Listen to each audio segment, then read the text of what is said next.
Bora começar. Se alguém Vamos entrar, começar. vai entrando aí depois. Então, essa aula consiste num dos maiores desafios, eu acho, né, de nós endodontistas, né, fazer um tratamento endodôntico com risogênese incompleta, porque não tem como você fazer uma barreira apical, né, o ápice está totalmente aberto, então acaba sendo um pouco complicado, até porque nosso público geralmente é criança e chega, né, com esses dentes abertos. Vocês conseguem ver meu mouse aí? Sim. Não. Não? Mas vai passando. Tá, então a primeira coisa que a gente tem que fazer, como em qualquer caso, né, é uma anamnese, né? Avaliar qual é a origem da dor, como que é essa dor, se teve edema, se ocorreu algum traumatismo, para poder a gente fechar um diagnóstico preciso do caso. É também importante a gente avaliar a história médica do paciente. Por quê? Ele pode ter alergia a algum medicamento, pode ter alguma doença de base que pode interferir, né, no nosso tratamento, nas medicações e na anestesia que a gente vai utilizar.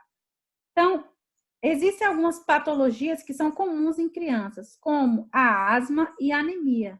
Então, a gente tem que estar atento que os pacientes com asma, a gente não pode estar usando anestesia com vasoconstrictor adrenérgico, seja ele adrenalina ou noradrenalina. Por quê? Porque esses anestésicos, obrigatoriamente, precisam ter um conservante, que é o bisulfito de sódio. E os asmáticos, principalmente os usuários de corticoide, eles têm uma tendência maior a ter alergias aos sulfitos, que estão presentes também em enlatados, né? Então, aqueles pacientes usuários de bombinha, a gente não deve usar vasoconstrictor adrenérgico, anestesia com vasoconstrictor adrenérgico. E nos pacientes que têm anemia, que também é muito comum em crianças, a gente não deve usar benzocaína, articaína e prilocaína. Por quê? Porque eles tendem a causar, eles causam metemoglobinemia, que é uma oxidação da molécula de hemoglobina que ocorre normalmente no nosso sangue e que o oxigênio se liga de uma forma muito forte nessa metahemoglobina e não libera o oxigênio, né, nos tecidos e nas células, podendo causar até cianose. Então, essas substâncias, elas podem causar essa metemoglobinemia em crianças que têm anemia, tá? Ô, Camila, Pode perguntar. deixa eu só fazer uma pergunta aqui. Independente da quantidade, essa hemoglobinemia que causa é independente da quantidade do anestésico? Independente Tipo, um da tubetezinho pode causar? Vai causar metemoglobinemia. Se você usar um tubete, se for necessário, você pode usar esse tubete, mas vai causar. Agora, se você puder usar outro, é melhor. Mas um tubete talvez não cause uma reação que seja danosa ao paciente. Mas eu não arriscaria, entendeu? Okay. Principalmente porque é criança. Tá certo? Se alguém tiver dúvida, vai perguntando. Qual é o anestésico de eleição nesse caso, então? Para quem tem anemia? Sim. Seria lidocaína? Aí você usaria lidocaína com adrenalina. Com adrenalina. Isso. E no caso de asmáticos, você usaria prilocaína com prilocaína. Ok. Então, Ô Mila, outra dúvida aqui. A prilocaína com feliprecina é a mesma coisa da prilocaína com octoprecin? Não. É a mesma? Eu não sei. Octoprecin é um... É um vasoconstritor também.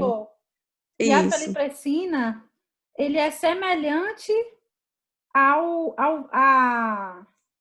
ocitocina que a gente produz no corpo, por isso que não pode usar em gestante. Agora, se é igual ao octoprecin, não sei. Bright? Oi. É igual? Eu acho que é a mesma coisa, Camila. É outro nome, é um nome semelhante. É um Talvez sinônimo. é só o nome comercial, né, não? É um nome comercial. Por exemplo, Citaneste com octoprecin. Feliprecina com prilocaína. Prilocaína com feliprecina. Isso. Aí porque também tem um outro que é prilocaína com octoprecin. Tem outro anestésico que é prilocaína com octoprecin. Aí esse octoprecin que eu queria saber se é a mesma coisa da feliprecina. Eu acho que é.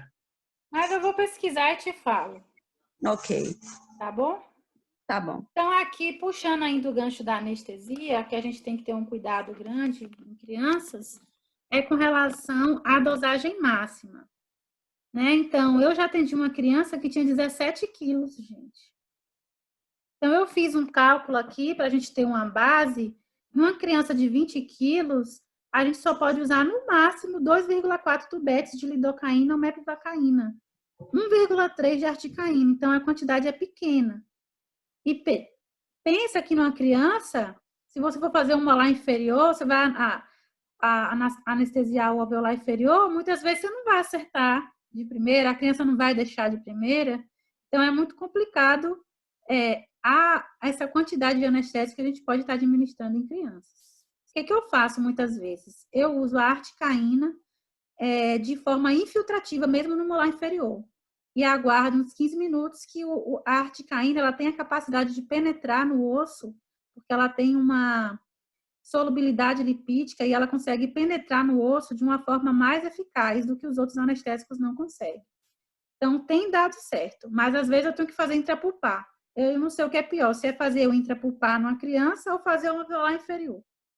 Então, é muito complicado atender esse tipo de paciente, né? Fazer essas técnicas anestésicas em criança. Com relação à prilocaína, como ela é metabolizada no sangue e nos pulmões, só uma pequena parte dela é metabolizada nos pulmões.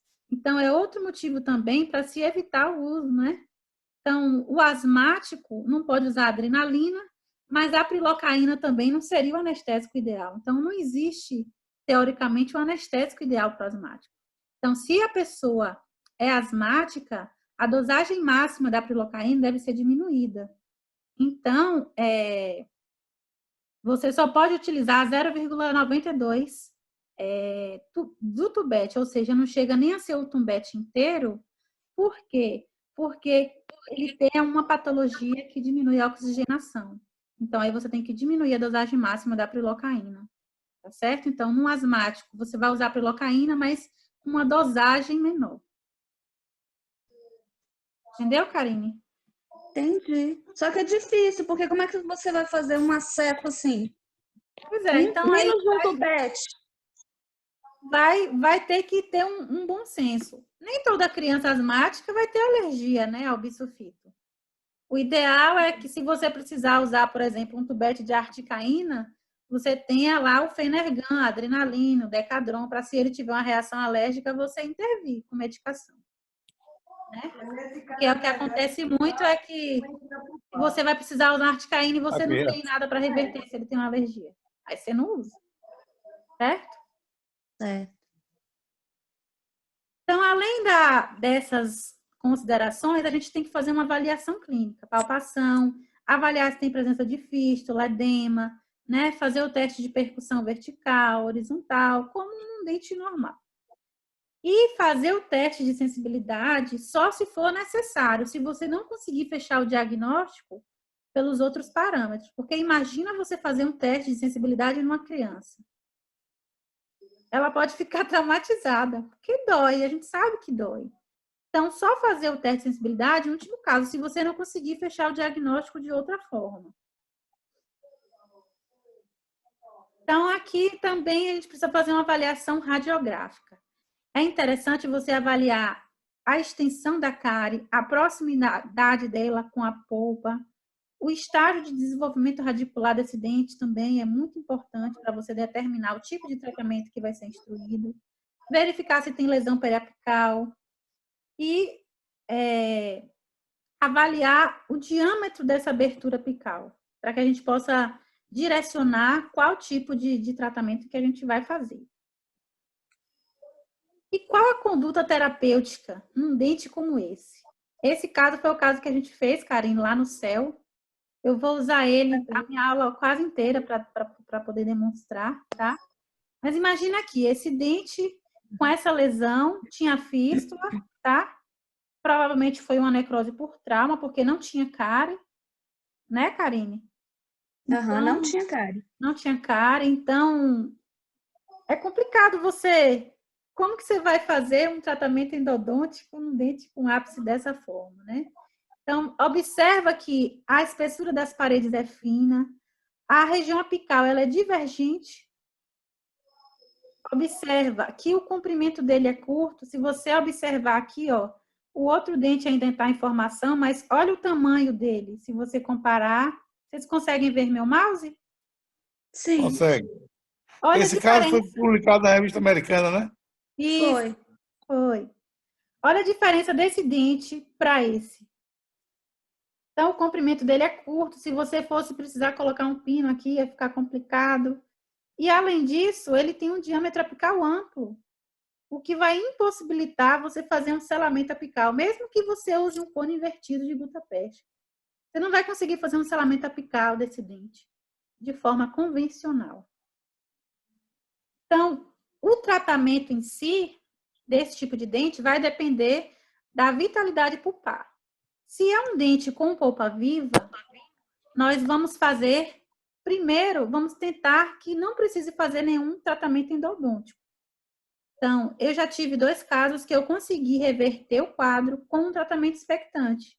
O dente era vital, eu fiz a remoção da cárie circundante, a remoção apenas superficial da cárie pulpar e coloquei cimento de hidróxido de cálcio e um número de vidro, aguardei de 30 a 45 dias.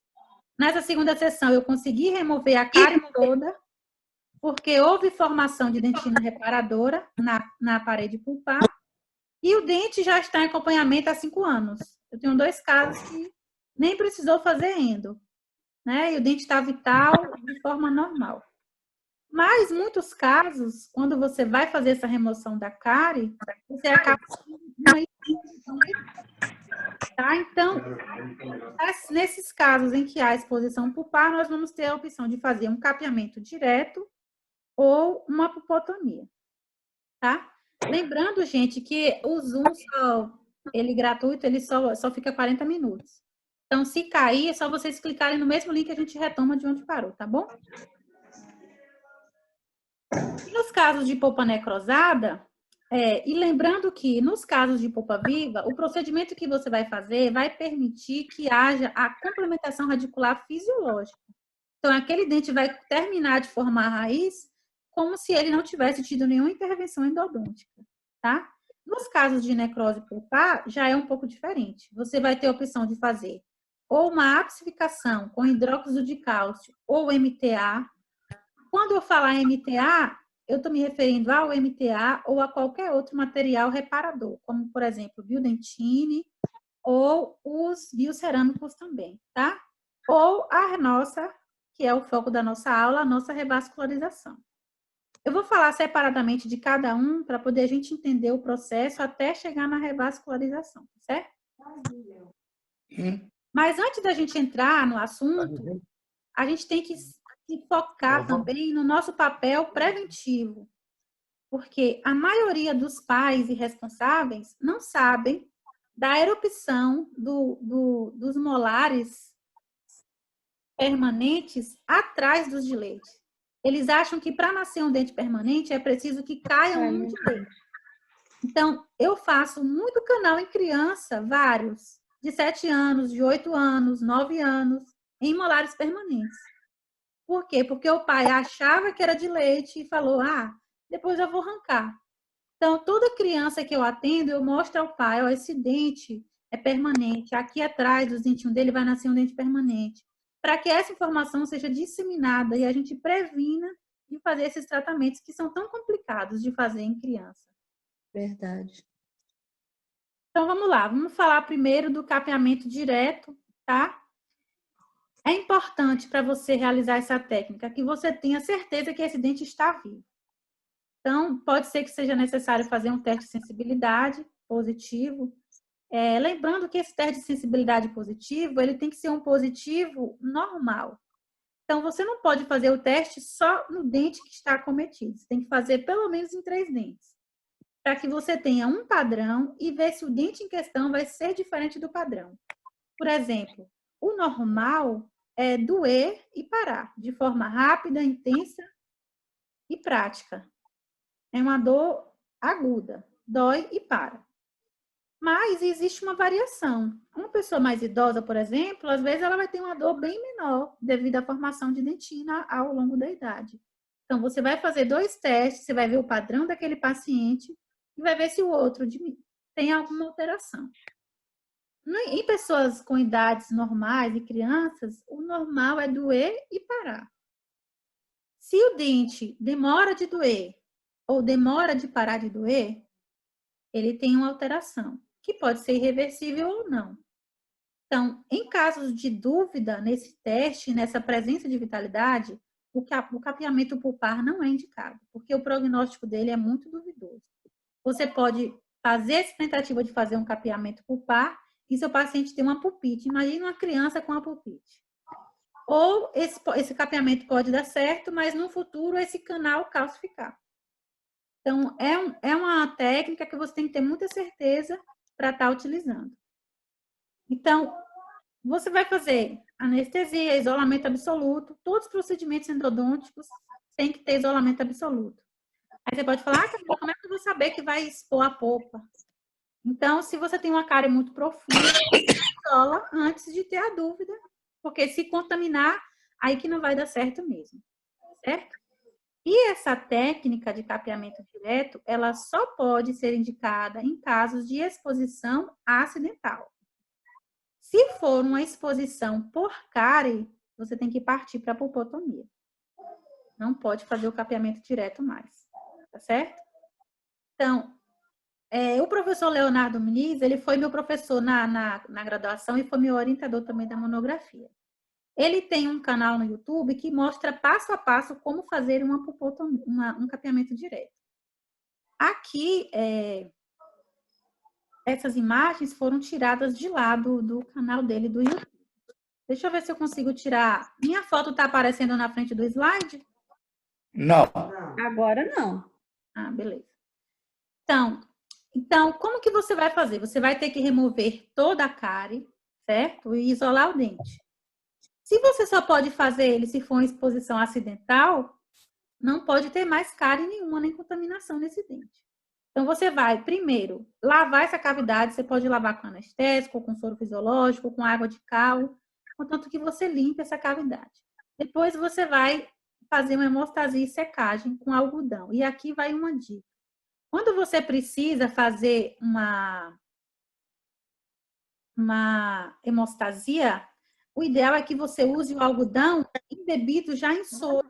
E você não use o algodão seco. Se você coloca o algodão seco sobre um coágulo, o coágulo vai grudar nesse algodão seco. Quando você tirar o algodão, vai tirar o coágulo, vai continuar sangrando. Então, essa dica eu aprendi com o Bright. Bota o algodão umedecido em soro e você vai secando por cima desse algodão com outro algodão seco, até que você perceba que houve uma hemostasia. Porque aí, quando você tira esse algodão úmido, o coágulo vai permanecer, tá certo? Aí você vai fazer a aplicação do hidróxido de cálcio PA e você vai remover o excesso. Depois disso, você vai aplicar o hidróxido de cálcio pasta a pasta. E aqui vai outra dica.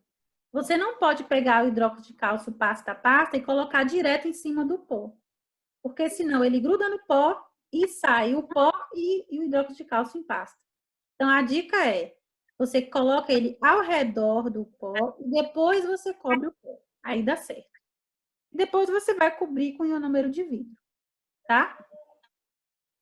Aqui, hoje em dia, nós temos outras opções de materiais para fazer esse vedamento, né? A gente pode usar material reparador, tanto MTA, como biodentine, como os biocerâmicos. Lembrando que o MTA e também o cimento de Portland cinza, eles podem levar ao escurecimento do dente. Então, em dentes anteriores ou em áreas estéticas, não deve ser o material de primeira escolha, tá? O MTA, ele vai provocar um escurecimento por causa da presença do seu opacificador, que é o óxido de bismuto. E o cimento de Portland pode escurecer também o cinza por causa da grande quantidade de ferro que ele contém.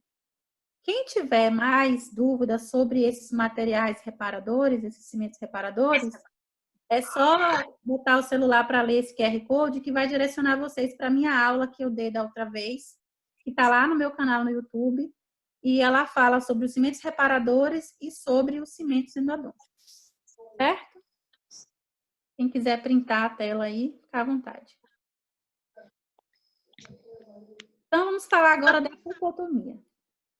A pulpotomia, ela é uma técnica que ela é indicada nos casos em que há uma exposição pulpar por cárie. Ah, Camila, mas foi tão pequenininha a exposição, mas você não sabe até que ponto aquela polpa está contaminada. Então, o ideal é que você faça a remoção da polpa coronária, certo? Vai acabar o tempo. Então, eu vou parar e aí a gente abre de novo, tá certo? Todo mundo, ok? Ok, já abri de novo. Ok. Pode continuar. Pode continuar? Quando cair, então, Pode. abre de novo. Então, a pulpotomia,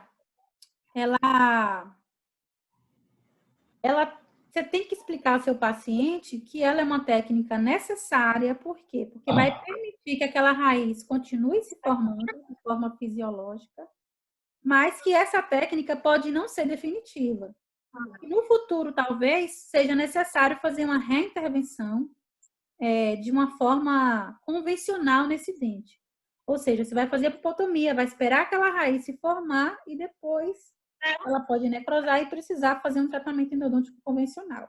Mas também pode ser definitivo.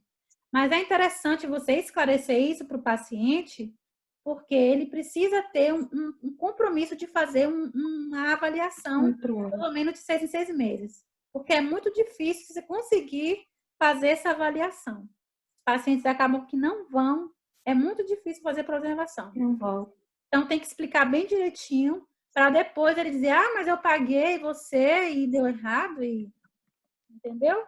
Então, a gente tem que ter esse cuidado de estar instruindo o paciente. É bom até fazer por escrito e mandar o responsável assinar. Então, vamos lá. Então, esse caso, eu fiz lá no IBPO com a aluna Brenda, da turma 3, né? A princípio, nós achamos que seria necessário fazer uma revascularização, porque pela proximidade aqui, ó, da restauração, parece que já havia um acesso feito, né? Então, a gente achou que essa polpa já estaria contaminada a um ponto que não desse para fazer nenhuma pulpotomia. Mas, quando a gente removeu essa restauração provisória, ainda tinha tecido cariado, tampando a entrada da polpa, do canal, tá? Então, durante a remoção dessa cárie, houve a exposição pulpar. Então, não era possível mais fazer um capeamento direto, né? Porque a polpa estava contaminada. Então, nós fizemos, né? Demos anestesia, fizemos isolamento absoluto. Observa que esse dente está todo quebrado aqui na região lingual. Mas nem por isso nós deixamos de fazer um isolamento absoluto, tá? Então, nós fizemos com um grampo no primeiro molar, uma amarria no pré e vedamos tudo com top dano. Então, é importante também, numa pulpotomia, que se faça uma avaliação da condição pulpar desse dente. Não é só porque expôs por cárie que você vai conseguir fazer uma pulpotomia. Então, essa polpa, ela precisa ter características de vitalidade. Então, ela precisa ter um sangramento vermelho vivo, que não pode ser nem de mais e nem de menos, tem que ser um sangramento normal, que aí só a experiência clínica que vai mostrar. E ela precisa ter consistência de corte. Além disso, os dentes têm que responder aos testes, né? Tudo bonitinho, de vitalidade. Nesse caso, tem que fazer. Porque senão você pode correr o risco de fazer uma pulpotomia num dente que já está no estágio avançado de inflamação irreversível. Camila. Oi. Qual era a característica clínica dessa paciente? O que ela sentia? Sentia dor espontânea? Como é que estava? Nada. Hã? Nada. Não sentia nada? Ela só foi lá porque ele foi no postinho e o dentista do postinho pediu a radiografia, quando viu que já estava em cima, encaminhou para fazer o canal lá no DPO. Mas ele não sentia nada, era um menino. Não sentia nada. Entendi. Então, vamos lá. Então, aqui nós fizemos a remoção da polpa coronária, tá? Nesse caso, nós usamos uma broca esférica número 4, nova. Lembrando que, para remover esse tecido pulpar cervical, você precisa usar uma broca esférica nova com um diâmetro compatível com o formato da câmara pulpar ou uma cureta de dentina nova, afiada. Não pode ser velha, porque senão você esgarça a polpa e acaba removendo filamentos da polpa radicular. Depois, nós fizemos a colocação do cimento de Portland branco, utilizando essa técnica da canaleta, que você insere ele na canaleta, tá? Mas você também pode colocar ele com um aplicador de MTA. Então, a técnica da canaleta, você vai colocar o cimento na canaleta e pega a porção desejada com um calcador e aplica no lugar. Aqui mostra o dente já com selamento, né, do Portland. E acreditem vocês que a gente colocou o número de vidro e encaminhou ele para fazer a restauração definitiva. Um mês depois, ele voltou com o dente aberto, sem restauração definitiva. Aí a gente achou que não ia dar certo. Só que o cimento de Portland vedou e não teve contaminação. E aí, depois de soltar, que fizeram a restauração definitiva. Claro que a gente tem que entender que é um paciente de posto, que às vezes não tem vaga, né? Mas eu queria dizer que, assim, mesmo sem um selamento adequado, o cimento de Portland conseguiu vedar, né? Então, aqui tem a evolução do quadro, né? Aqui, essa segunda radiografia foi após um mês, e essa aqui após 3 meses.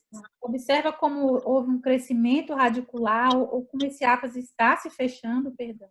Uhum. Mas a gente não conseguiu ainda fazer um retorno, porque foi bem na época da pandemia, para a gente verificar se tá mais fechadinho ou não. Certo? Alguma dúvida até aqui? Não, ok. Então, aqui a gente vai começar a falar agora das opções de tratamento para os dentes necrosados. Então, acho melhor a gente parar aqui e começar outra, que aí não fica misturado os assuntos. Então, vou encerrar aqui e aí a gente volta, entra no link todo mundo de novo, tá bom? Ok. Até na estante, então. Beijo, beijo. O meu não saiu, não. Meu. Tem que sair, tio, porque só fica 40 minutos, senão vai cair. Mas o meu já botei antes. Caiu, eu botei o meu. Coloquei novamente. Oi. Então, bora continuar. Se cair, a gente... Vamos lá.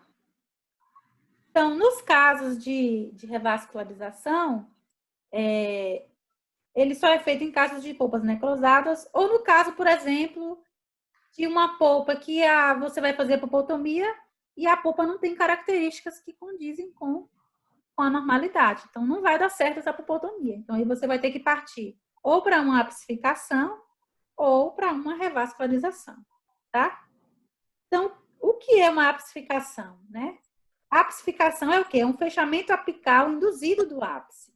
Não há desenvolvimento radicular, não há ganho de espessura nas paredes, não há maturação apical. Esse ápice não é fechado. Ele é fechado pelo material que você coloca lá, certo? Já na revascularização, você consegue fazer que haja uma continuidade do desenvolvimento radicular. Então, aumento de espessura, né, das paredes dentinadas e há uma maturação apical. Então, um dente que teria paredes finas e frágeis começa a ter um ganho de espessura e vai fechando esse ápice.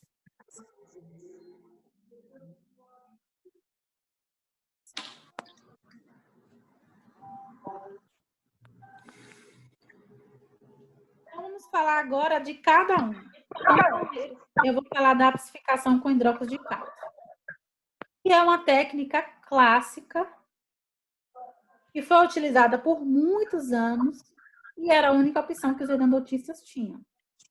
Então, só que ela é uma técnica que hoje, não que seja, que você não possa usar, mas existem outras melhores, tá? Karine já voltou? Tá me ouvindo, Karine? Tô ouvindo. Se eu Tá cair, ok. vocês voltam de novo, clica lá no link, tá bom? Ok. Então, quais são as indicações de uma apsificação, né? São dentes com ápice aberto, necrosado, dentes em que a apopotomia não foi possível de ser feita. Então, nesses casos de apsificação, a gente deve indicar em casos em que a raiz já está quase formada, em que haja já uma espessura boa de dentina radicular, das paredes, né? Nos casos em que você vai precisar fazer uma reabilitação protética com pino, né, com retentor intrarradicular, você pode estar lançando mão da apsificação, certo? Com hidróxido de cálcio ou com MTA, que a gente vai falar em seguida. Então, esse esqueminha aqui, essas imagens estão disponíveis no blog do professor Gustavo de Deus. Esse caso, ele fez uma apsificação com cimento de Portland. Mas eu achei as imagens bem didáticas para poder explicar a apsificação no geral. Tá? Então, lembrando que essas imagens, né, não tem grampo, mas é porque é só para ilustrar. O ideal é que esteja tudo com isolamento absoluto, certo? Então, aqui, primeira coisa, a gente vai fazer o quê? Vai abrir, vai irrigar com hipoclorito ou com clorexidina, o que você preferir, certo? Você pode fazer uma instrumentação, tanto manual quanto reciprocante, nesse dente, e você vai colocar uma medicação de hidróxido de cálcio, de preferência na primeira sessão, com um veículo aquoso por 7 dias, para que você tenha uma solubilização maior desse hidróxido de cálcio e uma ação maior inicialmente. E depois você vai associar ele com um veículo viscoso, oleoso, fazendo trocas mensais que podem variar de 5 a 20 meses. Então, é um tempo muito longo, tá? Então, lembrando que a apsificação, ela serve apenas para você criar uma barreira para você fazer uma obturação convencional, tá? E essas trocas de hidróxido de cálcio, você vai deixar esse dente com curativo muito tempo. Isso pode interferir numa infiltração marginal. E se ocorrer infiltração marginal, a chance de sucesso diminui bastante. Observe o resultado final desse caso. Se você observar aqui, você consegue ver uma diferença de radiopacidade no cimento de Portland, que é o que acontece quando você faz da mesma forma com as trocas com hidróxido de cálcio, tá? E essa barreira que se forma com o hidróxido de cálcio, ela é uma barreira frágil. Se você for obturar e colocar muita pressão, é capaz dela ser rompida e de extravasar o material obturador, tá? Então, tem que ter muito cuidado. Na minha época de faculdade, há uns, 15 anos atrás, quando eu fiz endodontia, eu fiz um caso de tampão apical de hidróxido de cálcio. Então, a gente não fez a apsificação, ficou trocando vários meses a medicação. A gente colocou a medicação com hidróxido de cálcio, deixou um mês. Na outra sessão, nós removemos ela e fizemos um tampão apical com hidróxido de cálcio. Então, a minha professora pegava um cone de papel, ao contrário, né, a parte mais grossa, molhava no soro, encostava no hidróxido de cálcio, o pó grudava ali no cone de papel e ia colocando lá na região apical, até que diminuiu 2 milímetros do comprimento de trabalho, a gente obturou. Mas na época eu nem sonhava em ser professora, nem em fazer endodontia, mas ficou um caso bem legal. Quais são as desvantagens, né, dessa técnica de apsificação com hidróxido de cálcio? Primeiro, que as paredes radiculares permanecem finas e frágeis. Então, o risco, né, de fratura é grande. Associado a isso, a ação higroscópica do hidróxido de cálcio aumenta mais ainda a susceptibilidade à fratura. Tá? Então, o que é essa ação higroscópica? É a capacidade do hidróxido de cálcio de absorver a água do ambiente. Então, ele absorve muito a água. Então, o dente, além de estar fino e frágil, ele fica poroso, seco. Então, a chance de quebrar é muito grande. Associado a isso, também nós temos o tempo. porque não é uma coisa rápida. E você vai ter que cobrar do paciente. Imagina você chegar para o seu paciente e falar que ele vai ter que fazer, né, um tratamento que vai durar 20 meses. Ele vai ter que ir todo mês no seu consultório. Você vai cobrar quanto ele cada consulta? Você não vai fazer isso de graça. Então, tem um custo. Esse paciente vai ter a assiduidade de ir todos os meses certinho, fazer essa troca? Lembra que é uma criança. Será que ela vai gostar de todo mês no dentista, tomar anestesia, botar aquele isolamento para poder trocar uma medicação? Além do risco de filtração, como eu já falei. Então, não é uma técnica ruim, mas existe hoje opções melhores. A gente vai chegar lá. Então, vamos falar agora da apsificação com MTA, que nada mais é do que um plug apical de MTA, tá? Então, ela tem as mesmas indicações da apsificação com hidróxido de cálcio. Lembrando que, quando eu falar de MTA, eu estou me referindo a todos os materiais biocerâmicos, tá, gente? Porque como começou com MTA, já ficou clássico com apical de MTA.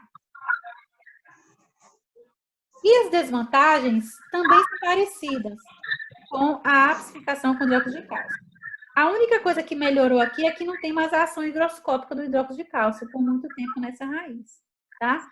Mas as paredes continuam finas e frágeis, não há desenvolvimento radicular e a suscetibilidade à fratura também é grande. Então, a única vantagem que essa técnica tem em relação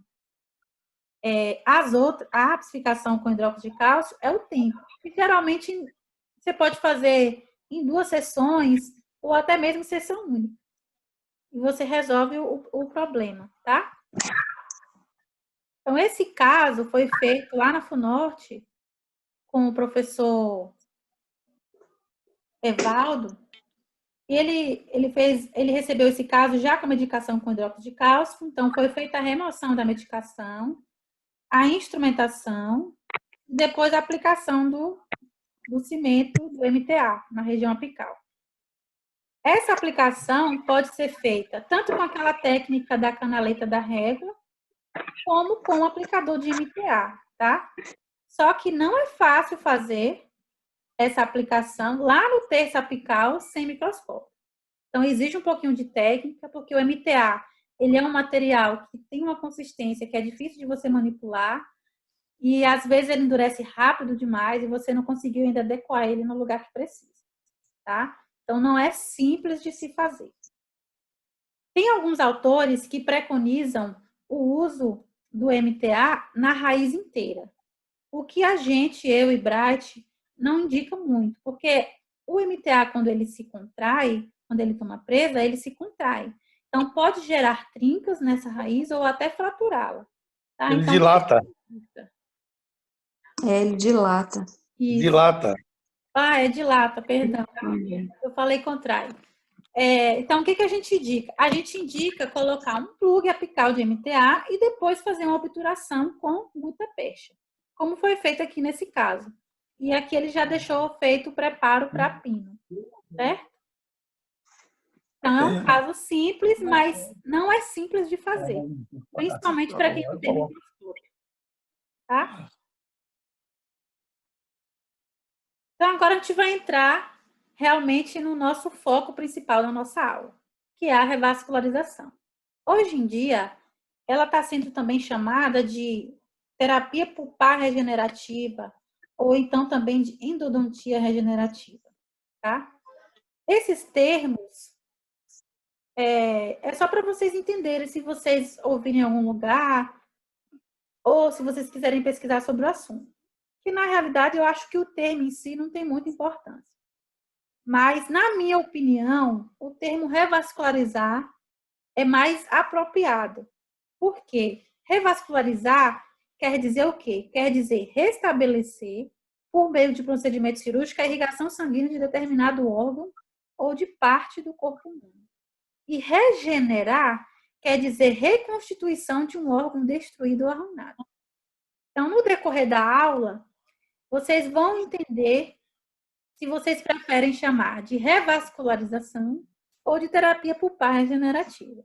Então, observem as características de toda a técnica e no final a gente vai discutir qual o nome que vocês acham que seria mais apropriado, mas o nome em si não é o mais importante. O importante é o resultado, né?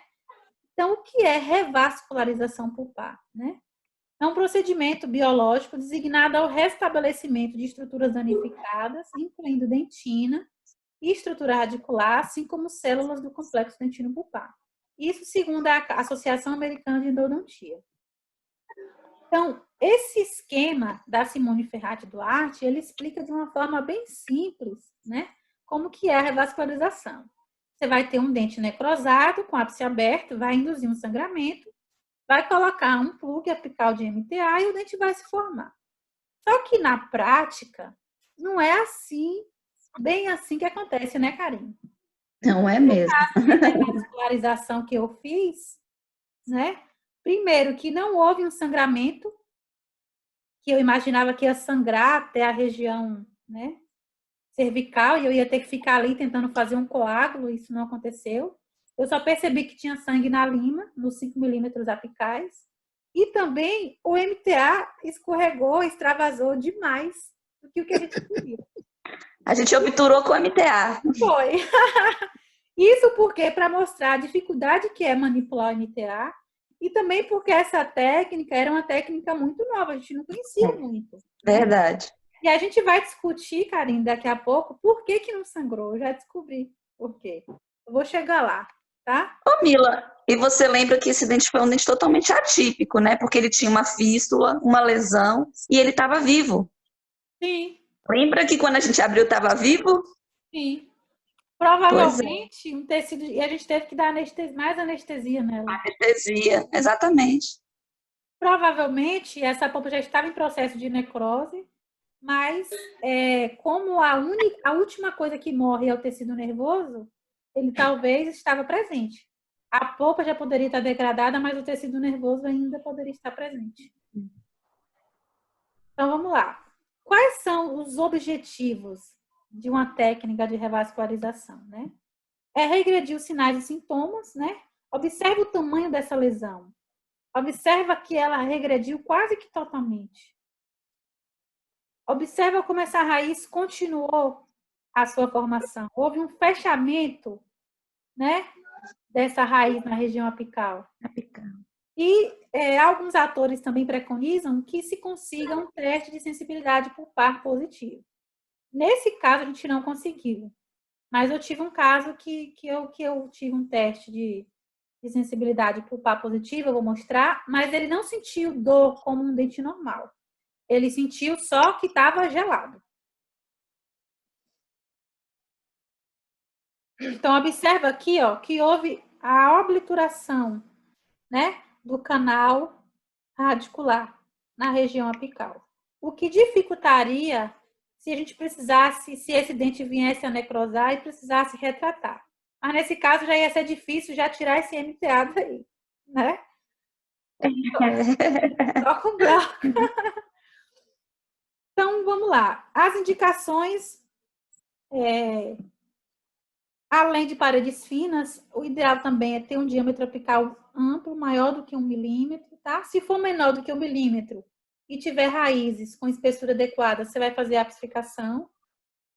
E dentes que não tenham necessidade de colocar retentor intraradicular. Porque como é que você vai botar um pino se você vai vedar essa região cervical com um cimento reparador? Então, observa aqui nesse caso como que a gente ia colocar um pino. Como é que a gente ia tirar esse MTA todo aí para botar um pino? Não tem condições. Mesmo que não tivesse extravasado dessa forma, se você remover o MTA, você vai chegar no tecido que está sendo formado. E vai acabar destruindo todo o trabalho, certo? Então, aqui nesse artigo, ele mostra aqui, ó, a região da papila apical e ele mostra a raiz em formação. E ele chama a atenção para duas estruturas principais, a papila apical e a bainha epitelial Retwig. Então, assim, vamos lembrar lá da histologia, quando a gente aprendeu as fases de formação do dente, botão, capuz, campânula, até formar risogênese. Tá? Então, a papila apical, ela se mantém viva, mesmo em dentes necrosados, Por quê? Porque ela está muito próxima dos tecidos periodontais. Então, a irrigação vem do periodonto. Então, por isso que ela se mantém viva. Porque muitas coisas que a gente questiona com relação à revascularização é como que vem célula se a polpa está morta? De onde que vem essa célula viva, essa célula tronco?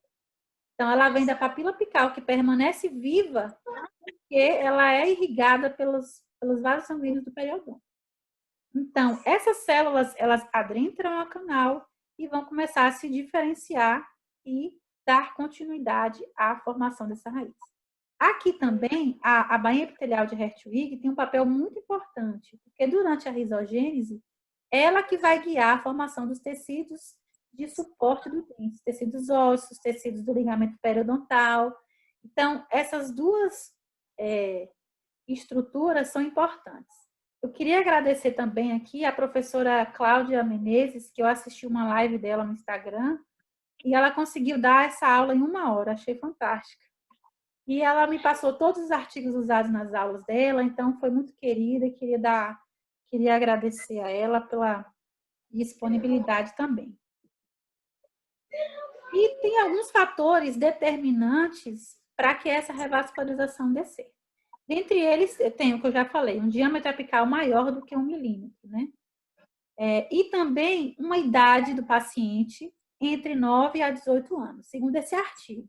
Mas nosso amado mestre fez um caso, o professor Bright, uma paciente de 53 anos, e deu certo. Então, nem tudo a gente tem que tentar. Nesse caso, ele não tem ainda uma preservação, porque a paciente não voltou mais, mas a paciente não tem mais sintoma clínico, não tem mais nenhuma sintomatologia clínica. Então, deu certo. E uma coisa que me chamou a atenção, quando o Bright me passou esse caso, é que a indicadora dele, quando ele devolveu a paciente, fez o seguinte questionamento: Bright, tá fazendo pubotomia em adulto? Tá ficando doido? Então, a gente tem que ter esse contato com o nosso indicador, porque ele não conhece a revascularização, ele não sabe como que são as características radiográficas, né? Para que ele não venha estar denegrindo nossa imagem, dizendo, Bright está doido, fazendo pubotomia em adulto, sem saber que não foi uma pubotomia, foi uma revascularização. Certo? Então, você vê que num paciente adulto, ela teve um resultado positivo também. E esse caso foi feito pela minha aluna também, da 2ª turma, Flavinha, e essa criança caiu com 3 anos, né? Esse foi o raio-x inicial. Ela fez a técnica o tratamento endodôntico, perdão. Ela fez o tratamento endodôntico endecido, normal, né? Deu certo por aproximadamente 1 ano. Depois de 1 ano, a fístula recidivou. E a criança pediu para ela, por favor, tia, que ele não queria perder os dentes dele. A mãe queria que extraísse, porque os dentes estavam amarelados e a mãe achava feio. Só que ele não queria perder os dentes. Todos os coleguinhas dele na escola tinham dente. Então, ele não queria perder.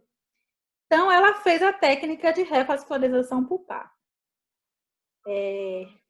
Aqui, ó, foi o dente quando ela terminou a revascularização. Já tinha se passado 1 ano, né, da técnica convencional. Olha como a raiz se reabsorveu de forma rápida com o tratamento endodôntico convencional. Então, ela fez a revascularização na tentativa de tentar manter esses dentes.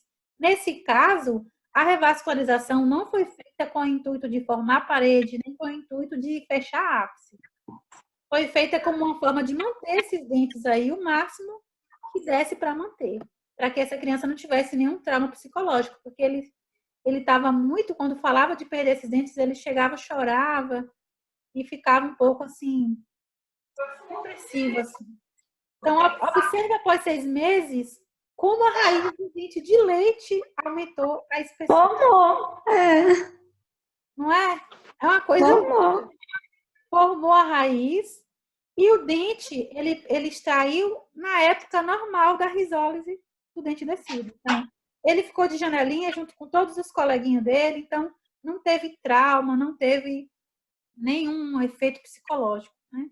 Então, você vê que nem toda regra, né, de um artigo que você lê, você não pode inovar.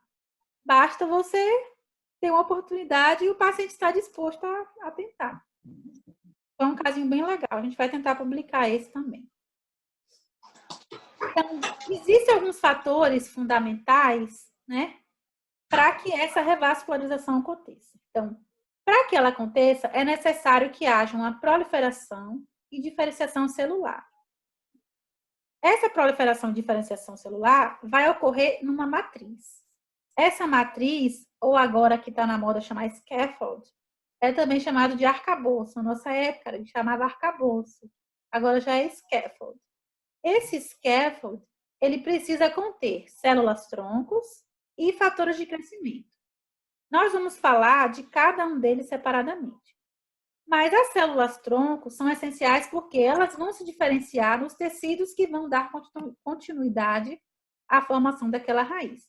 E os fatores de crescimento, eles vão induzir essas células-tronco a se diferenciarem. Tá? Eu vou falar de cada um separadamente. Mas, além dessa tríade principal, nós temos outros 2 fatores, né? Que é a ausência de contaminação. Se esse dente tiver contaminação, não vai ter proliferação e diferenciação celular. Então, para ele não ter contaminação, você precisa descontaminar essa raiz e também fazer um selamento coronário. Então, é importante fazer um selamento coronário adequado, bem como em todo tratamento endodôntico, não é verdade? Então, vamos falar primeiro da matriz de crescimento, ou arcabouço, ou também agora chamado scaffold. Existem 2 tipos de matriz de crescimento que a gente pode estar utilizando na revascularização.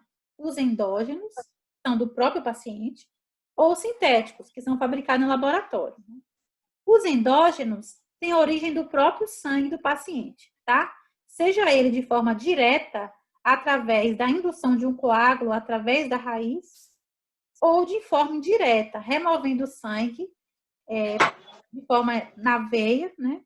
E fazendo a manipulação e injetando esse sangue manipulado no canal radicular.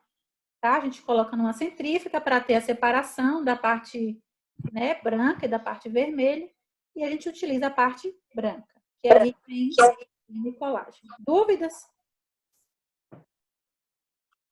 Alguém tem alguma dúvida? Não, nunca tinha visto, não sabia disso, sim, não sabia que isso era possível. Pois é. Então, os sintéticos, né, eles são utilizados para evitar que ocorra aquele extravasamento, Karine, que aconteceu no nosso caso. Então, eles são esponjas de fibrina, tá? Que você corta um pedacinho e coloca ali na entrada do canal para colocar o MTA por cima. Então, na nossa época também a gente não sabia disso, nunca nem tinha ouvido falar, não existia ainda essa descrição na literatura, né? E também existem essa matriz de fibrina, é aquele famoso hemospon que a gente usa em cirurgia quando faz tratamento, tá? Então, coisas que também na época que a gente fez o primeiro caso, nem se cogitava, nem se falava sobre isso. Então, evitaria esse extravasamento aí de MTA. E aí seria absorvido, no caso. A gente ia colocar na entrada ali, colocar o MTA e isso aí depois ia ser absorvido?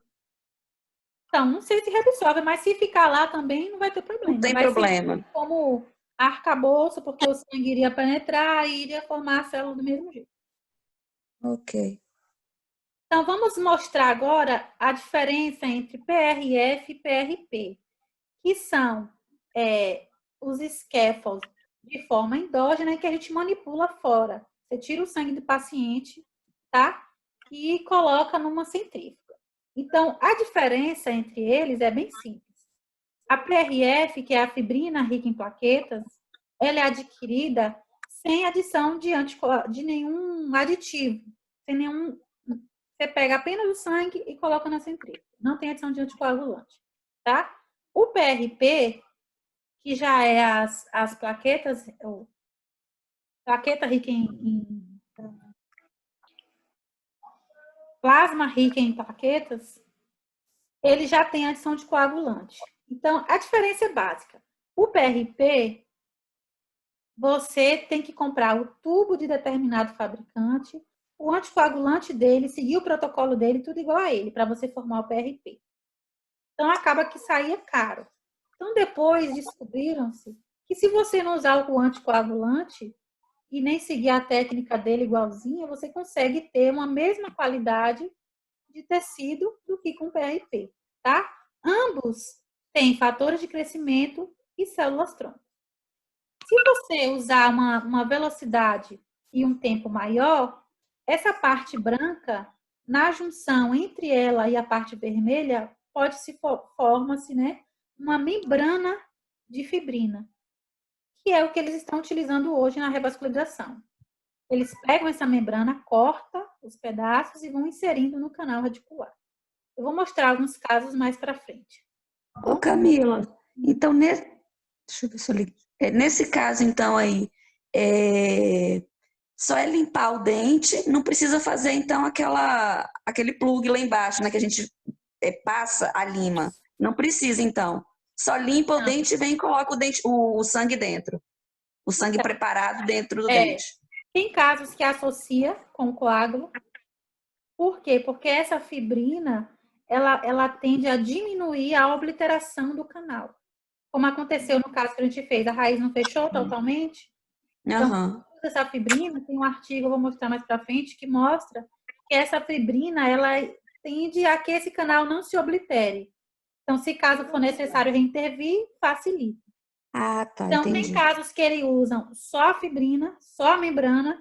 Tem casos que ele usa associado com coágulo. Faz todo o processo e ainda coloca o sangue retirado. Entendi. Aí. Eu vou mostrar mais uns casos daqui, que a gente... Tem um caso que a gente fez lá no IBPO também.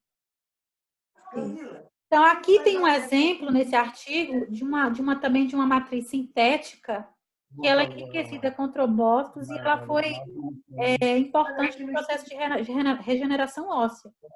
Também poderia ter sido usado como uma matriz para poder fazer aquele vedamento ali para o MTA não escorrer. Não foi usado nesse artigo para isso, mas eu achei interessante que vocês conhecessem. Vai que alguém quer fazer um artigo aí, me chama que eu te ajudo, eu ajudo vocês. Oi, filha.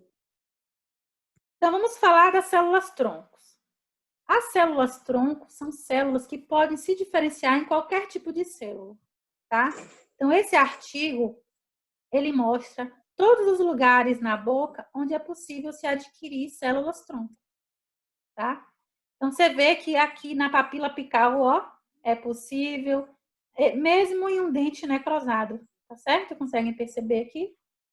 E nesse outro artigo, ele vai de uma forma mais profunda, ele mostra todos os lugares onde tem células-troncos que podem se diferenciar em odontoblastos, ou seja, em células que vão formar dentina, tá? Então, observa também que na papila apical existe esse tipo de célula que pode se diferenciar em odontoblasto, certo? Então, a gente já falou das matrizes, que pode ser endógena, tanto diretamente o coágulo, tanto você manipulando ela em centrífuga, formando PRP ou PRF, e você pode associar com ela sintética, que ela é feita fora, é fabricada fora da boca, tá? E agora nós vamos falar, já falamos agora das células-tronco, vamos falar dos fatores de crescimento. O que são fatores de crescimento? Eles são proteínas produzidas por outras células que vão induzir as células-tronco em que tecido elas vão se diferenciar. Então, os fatores de crescimento são determinantes no processo de revascularização, porque ele vai direcionar qual tecido que essa célula-tronco que vai penetrar nesse canal vai se formar. Tudo bem? Até agora? E aqui... Ô, Mila, eu tô achando seu áudio baixo. Deixa eu ver se eu consigo aumentar aqui. Melhorou? Para mim tá bom. Deixa eu ficar mais perto aqui para ver se melhora.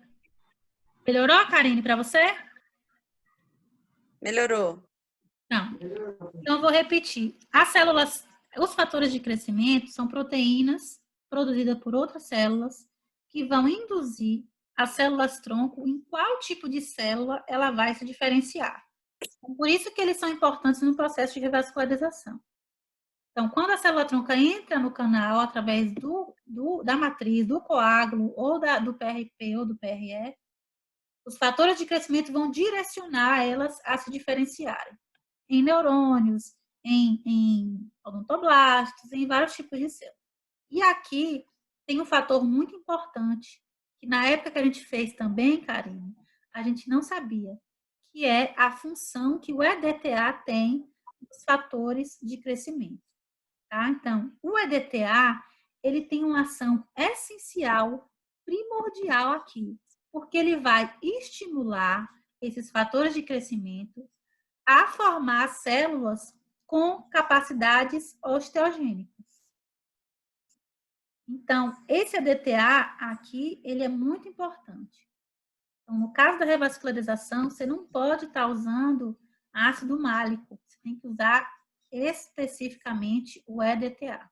Ele vai induzir os fatores de crescimento a diferenciar, a ativar a diferenciação celular das células-tronco em tecido mineralizado, tá? Além disso, o EDTA, ele tem outra função importante na revascularização, que ele vai expor a dentina e vai expor as fibras colágenas. E esse lugar onde ele vai expor é que essas células-troncos vão se aderir para formar um novo tecido, tá? Então, o EDTA tem duas funções básicas. Ele vai ativar, vai induzir os fatores de crescimento a ativar as células-tronco a formar tecido de mineralização, e ele vai preparar a dentina, ele vai expor as fibras colágenas, onde essas células que vão migrar da papila apical vão se aderir para se diferenciar, tá certo? Então, o EDTA aqui, ele não tem função de remover Smirley, como no tratamento convencional. Então, a função dele aqui são essas duas. Tudo bem? Alguém tem alguma dúvida? E que hora se coloca esse EDTA aí? Na segunda sessão. Eu vou chegar lá. Tá bom? Tá. Então, vamos lá. Então, esse trabalho aqui, ele mostra que o EDTA promoveu adesão, migração e diferenciação das células-tronco da polpa. Tem vários trabalhos que mostram essas funções do EDTA. Aqui nesse esqueminha, você vê as células penetrando e se diferenciando do canal. Eu achei bem didático aqui para que vocês entendessem. Então, o EDTA, ele é primordial no processo de revascularização. Coisa que a gente usou, né, Karine? O EDTA, porque a gente já usava, mas a gente não sabia, né, dessas ações dele. Então, além disso, tem uma discussão muito grande nos artigos sobre o tempo que esse EDTA precisa ficar no canal. Então, tem artigo que fala que precisa irrigar durante 10 minutos. Tem artigo que fala que se passar de 5 minutos é ruim. Se for menos de 1 minuto também é ruim.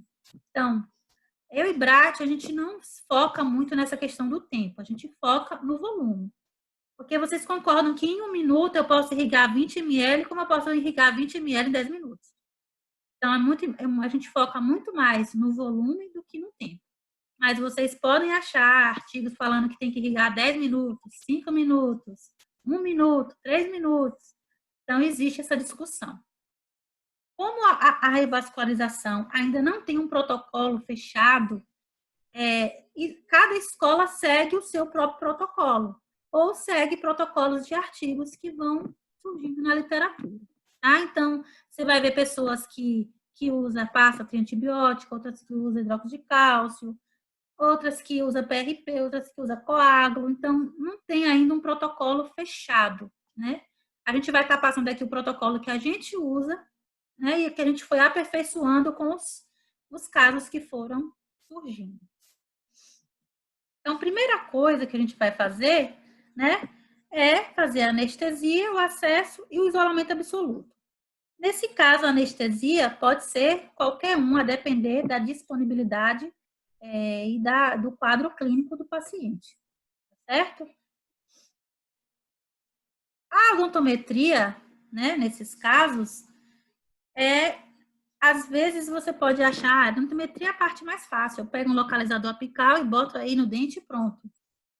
Só que não dá para usar localizador apical, né? Primeiro porque, imagina uma lima com essa espessura, com esse diâmetro.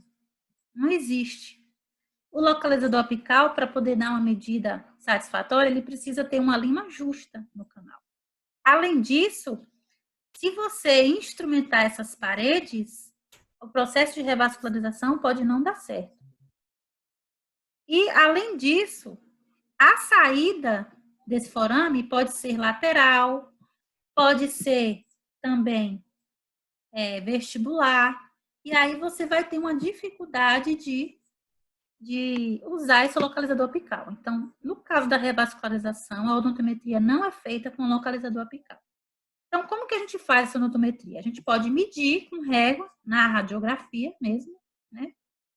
Ou você pode também utilizar microtomografias, que não configura muito nossa realidade, né, aqui na região que a gente mora, mas é uma técnica que está sendo usada em alguns artigos, né, que facilita você medir as bordas de forma diferente e ter uma medida mais precisa.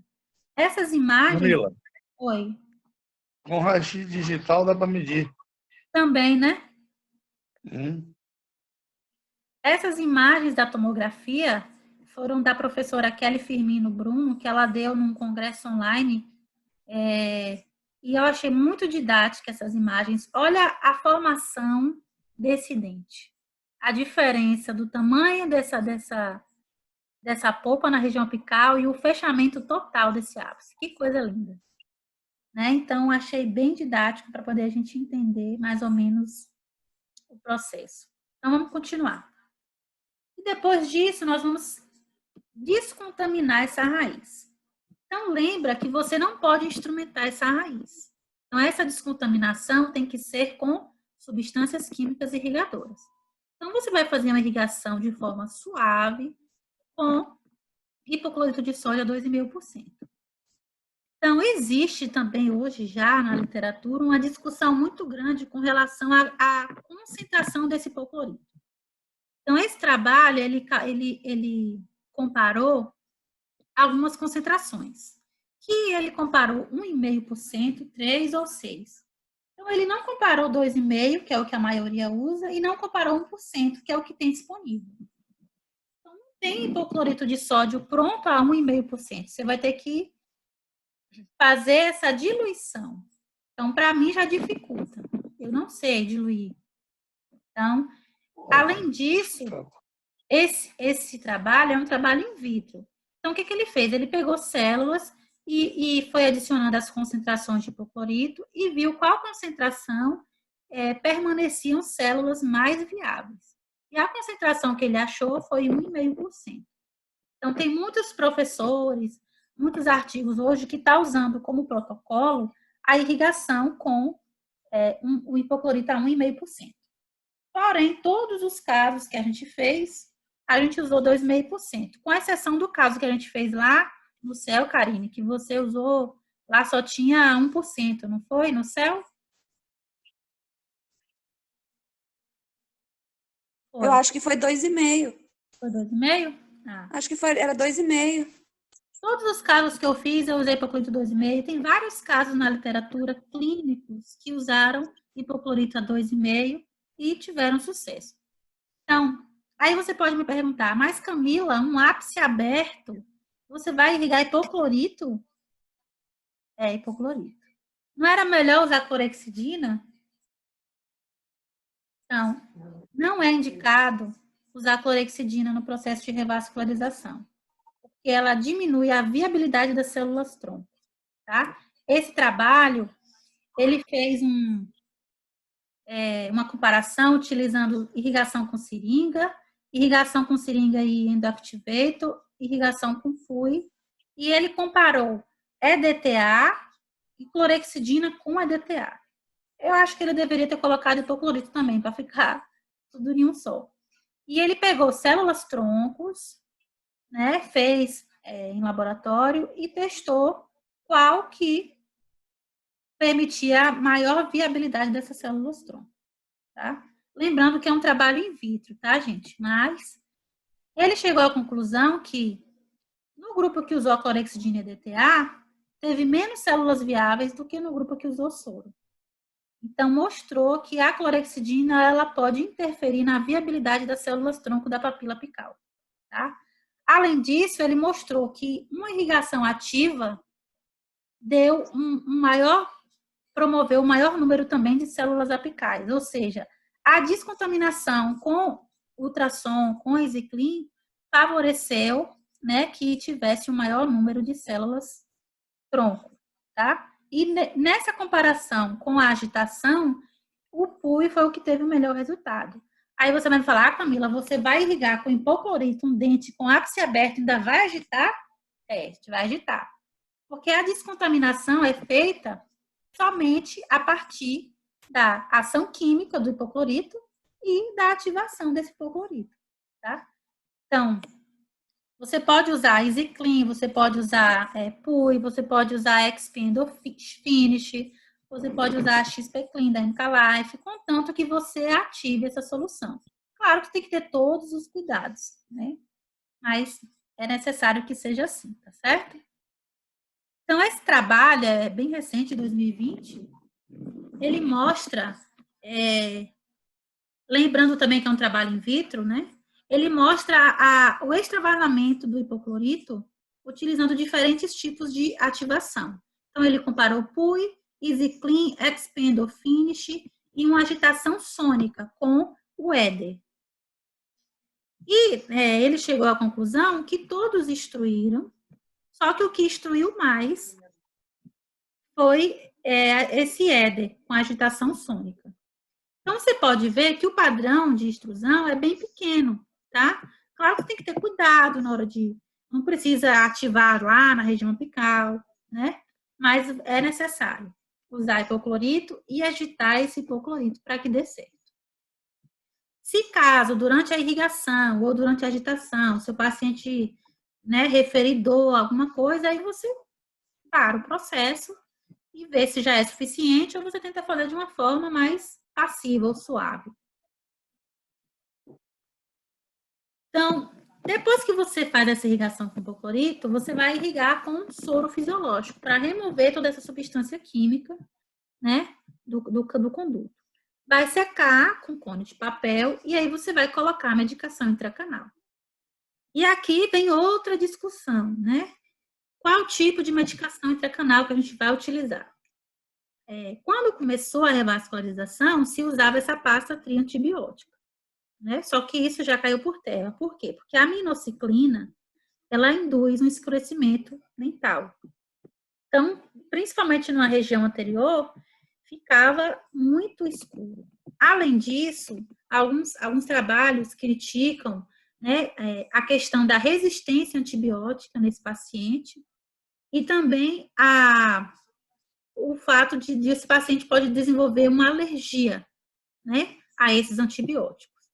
E, além disso, também tem a questão da manipulação dessa pasta, porque não é fácil de manipular, existe uma dificuldade de você conseguir homogeneizar essa pasta, misturar esses 3 antibióticos de forma homogênea para colocar nesse canal. Então, por conta da remoção da minociclina, muitos profissionais têm usado agora uma pasta biantibiótica, só com metronidazol e ciprofloxacina, que aí ela não vira uma pasta, ela vira um líquido, como está nessa imagem, tá? Tem muitos artigos utilizando essa associação. E tem outros artigos que associam outro antibiótico, como a clindamicina. Tira a minociclina e coloca a clindamicina. Tá? É errado usar a pasta antibiótica? Não, dá certo? Dá. Mas eu acho que a gente tem outro material que é mais fácil de utilizar, mais viável do que a pasta triantibiótica. E com resultados também satisfatórios, tá? Mas na literatura, existem vários artigos que justificam você usar a pasta de antibiótico, seja ela triantibiótica, biantibiótica, como você preferir. Mas nosso protocolo, em todos os casos que nós fizemos, nós usamos o hidróxido de cálcio, tá certo? Então, o ideal é que você use esse hidróxido de cálcio aqui, o UltraCal. Ah, Camila, eu posso usar o hidróxido de cálcio PA com soro? Pode.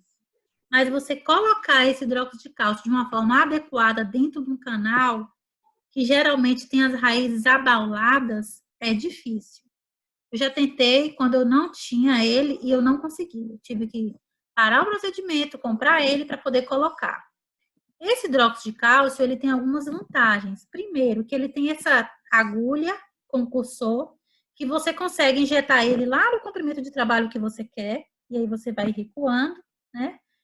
E também você pode, ele tem uma radiopacidade que permite você visualizar na radiografia melhor do que o hidróxido de cálcio PA, tá certo? E existe também a polêmica do hidróxido de cálcio, né? Mas tem autores que falam que ele não deixa as células tronco viáveis, que mata. Mas esse trabalho, ele mostra que os antibióticos, eles podem ter um efeito prejudicial na sobrevivência dessas células tronco. E o hidróxido de cálcio, não. Então, como todos os casos que nós fizemos, nós usamos hidróxido de cálcio, graças a Deus tivemos sucesso, então fica a seu critério. Você pode usar a pasta, também como você pode usar o hidróxido de cálcio. Nós usamos hidróxido de cálcio, tá bom? Então, depois disso, nós vamos fazer o selamento desse dente. Vamos colocar uma bolinha de algodão estéril ou uma buchinha, como tem algumas pessoas que gostam de usar, né? E vamos fazer esse selamento com o número de vidro. É importante checar a oclusão desse paciente, tá? Porque se esse dente fica alto, esse paciente pode ter dor e uma inflamação nesse periodonto, e pode interferir no resultado, tá bom? Então, sempre ajustar a oclusão do paciente. E aí, nós vamos aguardar de 1 a 4 semanas. A maioria dos meus casos, nós aguardamos 30 dias. Até porque a maioria foi feita na especialização, então só dava para fazer a segunda sessão no outro mês. Mas até os casos que eu fiz no consultório, eu aguardei 30 dias. Mas você vai ver artigos que aguardam 7 dias, 21 dias, então é muito relativo. E aqui, Karine, vem o porquê do nosso caso não ter sangrado. Porque na segunda sessão, a gente precisa usar um anestésico sem vasoconstrictor. Porque o vasoconstrictor, ele vai interferir nesse sangramento intracanal. Então, foi por isso que no caso que a gente fez, no caso que eu fiz aqui em Porto também, não teve um sangramento abundante. Ah, tá. Quando a gente tentou induzir, né? Por quê? Porque o vasoconstrictor impediu que esse sangramento ocorresse de forma relevante, tá? Então, nessa segunda sessão, é importante que o paciente não tenha mais sinais e sintomas clínicos. Então, não pode mais ter fístula, não pode mais ter dor, não pode mais ter nenhum sintoma. Se caso esse paciente retornar com sintoma, você pode refazer os procedimentos da primeira sessão, repete tudo, limpa, e bota a medicação de novo e aguarda mais um período e tenta ver se ocorre essa remissão, tá certo? Certo. Aí, depois quando a gente abre esse dente, nós vamos precisar remover essa medicação intracanal. E aqui vem outra dica importante. Se você utilizar a pasta como medicação, você vai remover essa pasta com hipoclorito de sódio, tá? Agora, e você vai agitar esse hipoclorito também, para poder remover essa pasta. Lembra que esse canal precisa estar com as fibras colágenas expostas, a parede dentinária tem que estar limpa. Se você tiver medicação ali tampando, essas células tronco vão se aderir aonde? Então, essa remoção tem que ser bem eficiente. Por isso que você precisa agitar também. Você pode usar UI, EasyClean, Expendofinish, mas você tem que tirar toda essa medicação. Lembrando que você não pode raspar essas paredes, tá? Por isso que é importante estar agitando e tirando. Então, se você usou como medicação o hidróxido de cálcio, você não pode remover ele com hipoclorito de sódio. Por quê? Porque você vai formar grúnulos nesse hidróxido de cálcio que vai dificultar ainda mais a remoção. É como se esse hidróxido de cálcio estivesse coagulando Eles como se ele formasse grumos, coágulos. Então, dificulta a remoção. Então, toda vez que você usar uma medicação de hidróxido de cálcio, você tem que remover ele com um EDTA. Porque o EDTA, ele é um quelante. Então, ele remove o cálcio, ele quebra a ligação do cálcio com a hidroxila. Então, facilita que você remova essa medicação, tá? Aí, depois, você pode irrigar novamente com hipoclorito de sódio, depois que você já tiver removido tudo. Tem alguns autores que usam o hidróxido de cálcio, que ele remove o hidróxido de cálcio com IDTA e já parte para secar. Ele não usa mais o hipoclorito na segunda sessão. Nós usamos o hipoclorito na segunda sessão também, por quê? Porque lembra que precisa ter uma descontaminação dessa raiz e você não instrumentou ela. Então, eu acho que é válido você irrigar novamente com hipoclorito, irrigar com soro para remover esse hipoclorito e irrigar novamente com EDTA para que ele tenha aquelas funções que a gente discutiu lá sobre os fatores de crescimento e em expor as fibras colágenas. Tudo bem? Dúvida até aqui? Conseguiram entender? Entendi, mas isso aí era uma coisa também que a gente não fazia, né, Camila? A gente irrigava com o EDTA e depois a gente irrigava com soro, a gente limpava o EDTA. E mesmo Então, é para deixar a última, no caso, a última, tem que deixar o EDTA e secar com o EDTA, não é isso? E mesmo assim, deu certo. Porque provavelmente a ação do EDTA se dá enquanto ele está lá no canal. Enquanto ele está irrigando. Certo? Certo. Então, vamos lá.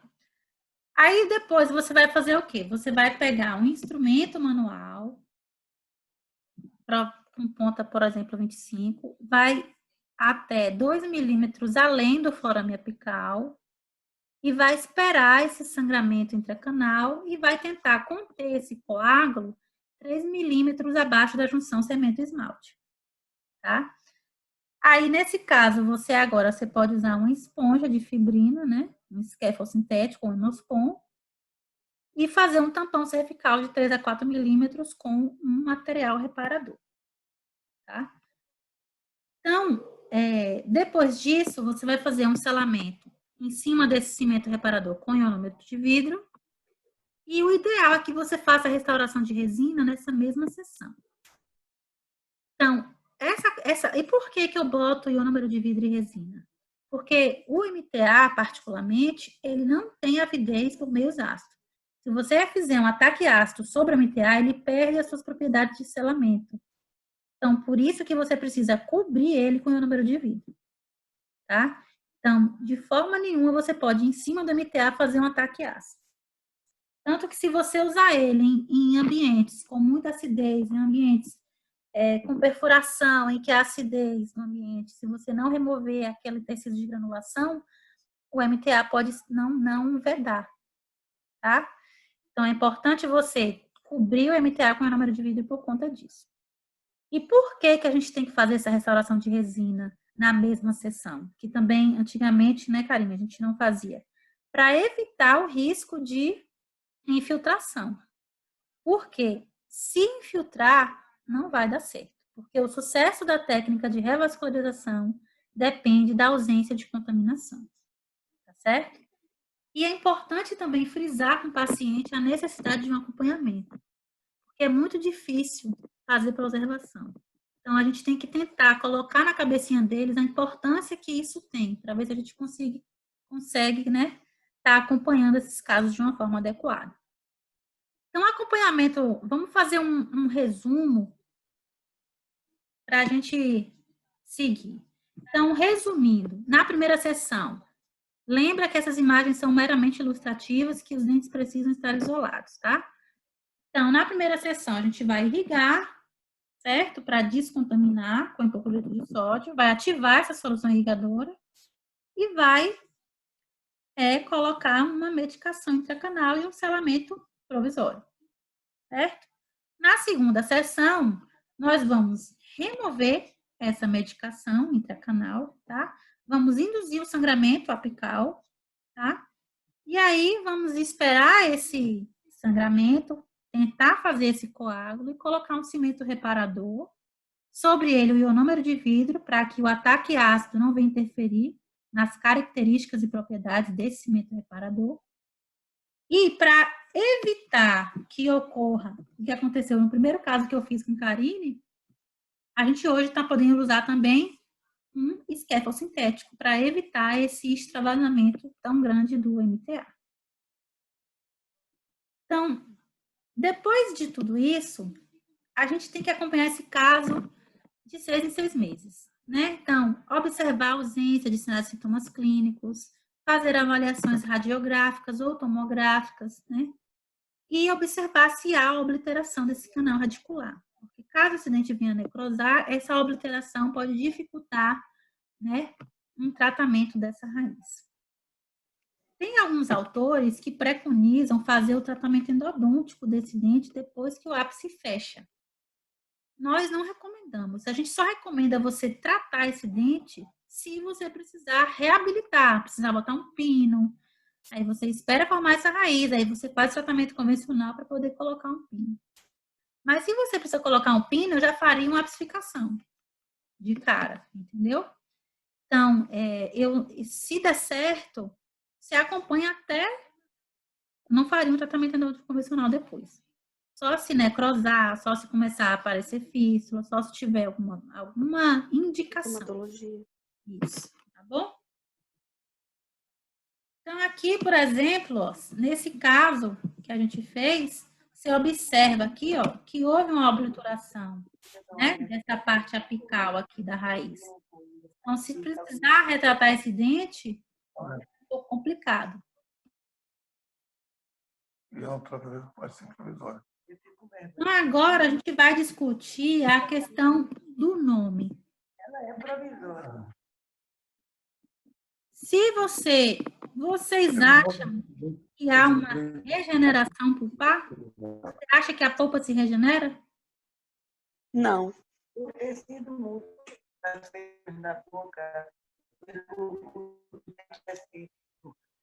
Não dá para ouvir você não, Luiz.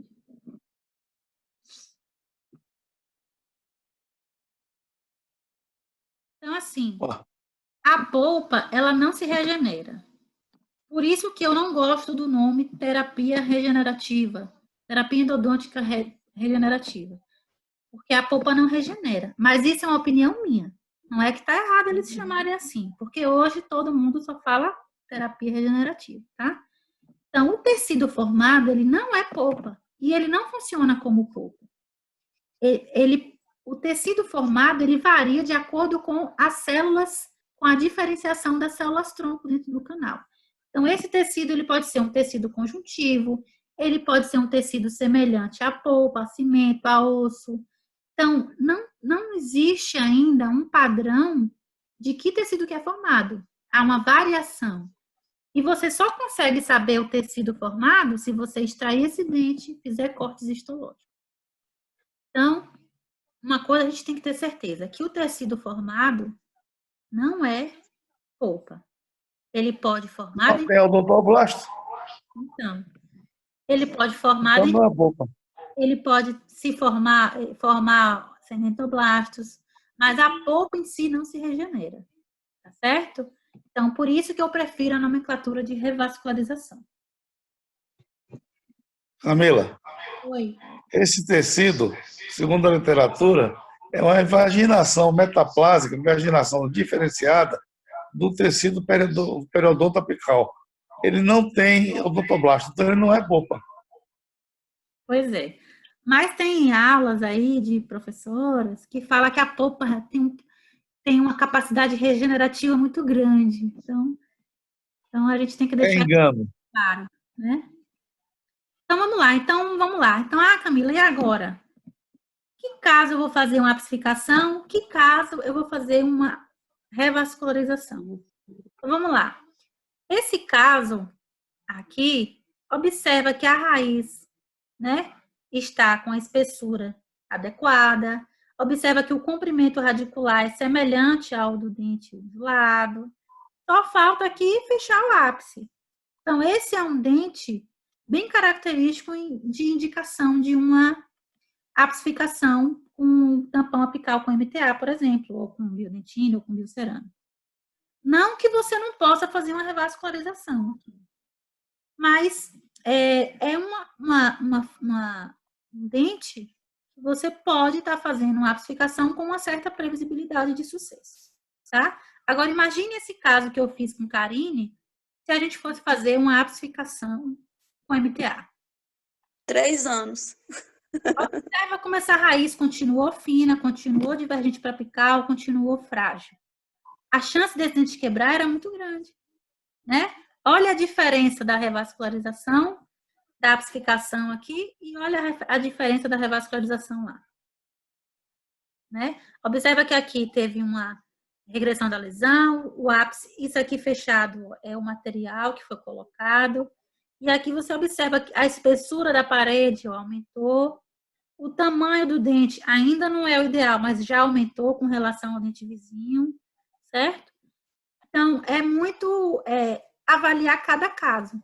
Não que você não pudesse fazer aqui uma apsificação com MTA, um plug apical.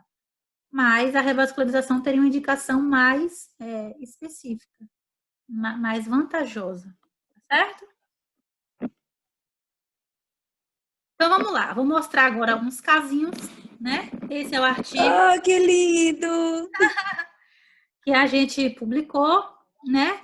Esse artigo foi proveniente da monografia de Dani, né? Que utilizou um caso meu que eu fiz no consultório e um caso que eu fiz com Karine, que foi o caso que eu mostrei a aula inteira, tá? E nós fizemos ele lá no CEL, em Onápolis, né? E foi um caso, assim, bem desafiador, porque foi a primeira vez, né, que a gente fez um processo de revascularização. A gente só tinha uns 4 artigos para ler sobre o assunto, não existia uma literatura abrangente, né? E foi mesmo. Tinha esse caso, tinha uma fístula bem na região cervical, que a princípio, né, eu desconfiei que essa fístula poderia ser de origem periodontal, pela localização dela, né? Mas quando a gente radiografou, tinha uma lesão grande, né? E o ápice aberto. E nós fizemos a primeira sessão, fizemos o acesso, a descontaminação e colocamos o hidróxido de cálcio. Quando terminou a primeira sessão, eu resolvi fazer um mapeamento da fístula, para a gente ver de onde que vinha essa fístula realmente. Né? Porque eu fiquei intrigada com essa fístula tão cervical. E acreditem que a fístula vinha da região apical. Observa aqui nessa radiografia que o hidróxido de cálcio que a gente colocou, que foi o hidróxido de cálcio PA, na época ainda eu não tinha o ultracal, ele não preenche a região apical de forma adequada. Ô, Mila, você levou o tracal. Eu levei? Você levou o tracal, a gente colocou o tracal. Então, mas observa aqui que não vedou, não preencheu essa região. E a gente então, mas eu acho que não preencheu aí porque sangrou muito na primeira sessão. Será que não? Pode ser. Mas o ponto X que a gente tem que observar é que o hidróxido de cálcio, para ele agir, ele precisa ter contato. E aqui não teve contato. Então, aqui foi uma das causas que a gente achou que não ia dar certo. Porque a medicação não preencheu totalmente a região apical. Então, a gente já começou a desconfiar daqui. Acho que não vai dar certo, mas vamos tentar, né? Então, com uma semana, a fístula já começou a regredir, né? E, após 30 dias, nós fizemos a segunda sessão com indução do sangramento. Que não houve um sangramento até a região cervical, a gente não precisou fazer coágulo, eu usei várias limas, eu passei 5 milímetros do ápice e esse sangue não subiu. Só que eu percebia que na lima, quando a gente removia, tinha sangue nos milímetros finais. Eu falei, vamos botar o MTA assim mesmo e vamos ver se dá certo, né? Já estamos aqui mesmo. Então, o que aconteceu? Colocamos o MTA sumia. Colocava mais MTA, o MTA sumia.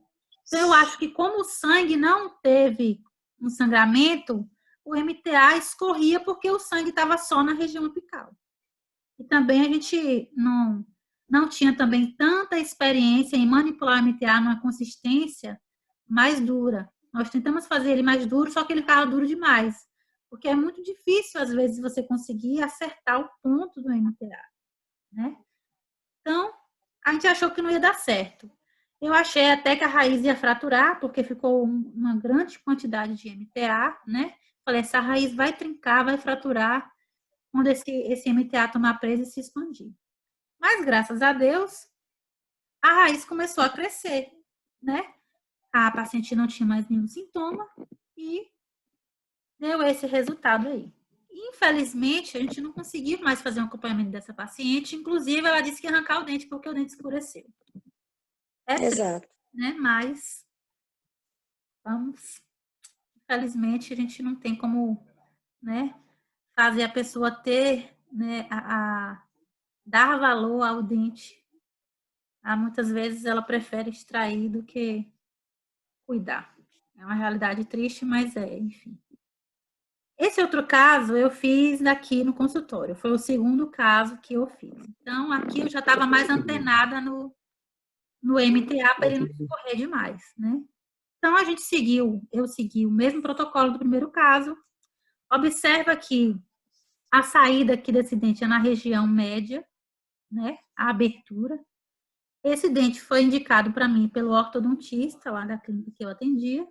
E esse processo de revascularização foi todo feito com o paciente usando aparelho ortodôntico. E também foi uma coisa que eu achei que poderia não dar certo, né? Porque como vai movimentando esse dente, poderia interferir nesse processo. Mas eu fiz o mapeamento da fístula, ó. Aqui tinha uma fístula. E a lesão era gigante, se você conseguir observar. Tá? Então, quando eu coloquei o hidróxido de cálcio, extravasou muito. Observa que tudo isso aqui, ó, é hidróxido de cálcio. E aí eu falei, Jesus, esse paciente vai morrer de dor, porque o hidróxido de cálcio, quando extravasa, ele é cáustico, ele queima, então ele pode causar uma dor forte. E nada. A fístula com uma semana sumiu. Eu pedi para ele ficar uma semana sem o fio, para poder não interferir nesse processo inicial, mas com uma semana ele já colocou o fio ortodôntico de novo. Com 6 meses, eu consegui tirar essa radiografia. Observa aqui que já houve uma formação, o hidróxido de cálcio continua aqui. O MTA não extravasou tanto, né, porque eu já estava mais esperta do que o primeiro caso. E nesse caso também não houve um sangramento abundante, não, intrarradicular. Justamente porque eu usei anestesia com vasoconstrictor. Tá? Então, lembra de, na segunda sessão, usar anestesia sem vaso. E esse paciente sumiu. Eu encontrava com ele na farmácia, no mercado, na padaria, e falava, rapaz, vai lá que eu preciso tirar um raio-x do seu dente. Ele, eu não caí. E ele voltou depois de 4 anos, porque o dente dele escureceu. Ele não tem sintomatologia nenhuma. Observa aqui a radiografia após 4 anos, o ápice fechou, o hidróxido de cálcio ainda está aqui, ainda tem um processo aqui que a gente pode considerar uma cicatrização, mas sucesso total. Ô, Mila, você usou ultracal aí? É ultracal esse aí? É, ultracal. Então, aí, ó, observa a diferença de quando a gente começou as raízes para depois de 4 anos. Se agora ele precisar fazer um tratamento endodôntico convencional, ou se ele quiser extrair esse dente para botar implante, ele já está com 18 anos, já tem osso, já está com o desenvolvimento todo praticamente finalizado. Quando a gente começou, ele tinha 14 anos. Então, mesmo que agora ele queira extrair para fazer implante, foi considerado um sucesso. O que eu falei para ele quando ele foi lá no consultório, porque ele foi só porque o dente escureceu. Observa aqui, que escureceu bem. Na foto não dá para ver tanto como clinicamente. Tá bem escuro. E eu tive o cuidado de fazer a barreira de MTA, a parte da junção da gengiva, na margem da gengiva, mas o MTA em si causa esse escurecimento. Né? Hoje nós temos outros materiais mais indicados para fazer esse selamento, principalmente em região anterior, que seria o biocerâmico ou o biodentine. Mas na época o que tinha era o MTA. O MTA era o top no momento. Então, e a gente achava que o branco não escurecia, né, Mila? Isso. E eu usei MTA branco. Mas escurece, por quê? Porque o opacificador é o mesmo, tanto do MTA branco como do MTA cinza. tá bom? Então, eu falei para ele aqui que eu não mexeria nesse dente, eu deixaria ele aí, eu faria uma faceta, uma lente de contato, né? E deixaria esse dente aí. Mas ele não voltou mais no consultório também. Então, esse caso aqui foi feito por Ana Graziella, que foi minha colega de especialização, de mestrado, amiga de Bright, dá aula com Bright hoje lá em Ilhéus. E é um caso bem interessante, que ele mostra como o selamento coronário é importante. Observa que o raio-x inicial, a abertura desse dente, ela fez o processo de revascularização e foi acompanhando.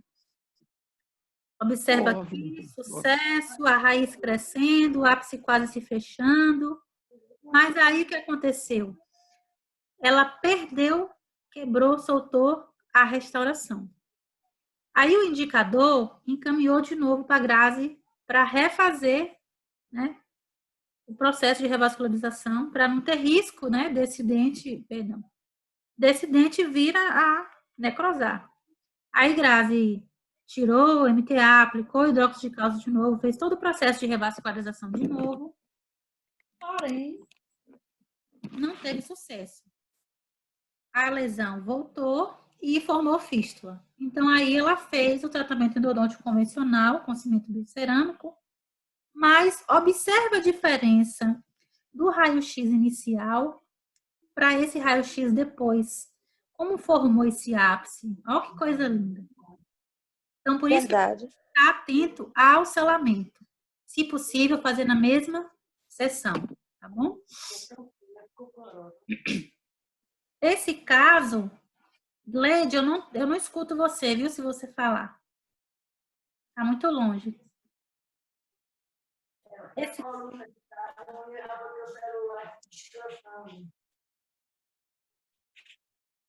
Não escutei.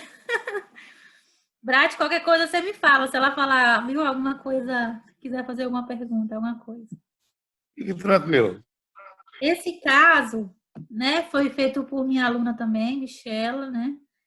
Esse paciente sofreu trauma, né? Esse dente aqui foi extraído, mas observa como fechou o ápice após um ano, né? Então, observa que dente Esse caso está no Prelo. Tá onde? Uma revista mexicana. Ah, você não me passou ainda esse artigo, não. Não, está no Prelo ainda, não foi publicado, não. Entendi. Então observa que, ó, um dente que foi traumatizado.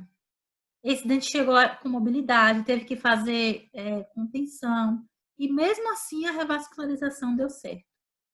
Mesmo um dente com um movimento ortodôntico, a revascularização deu certo.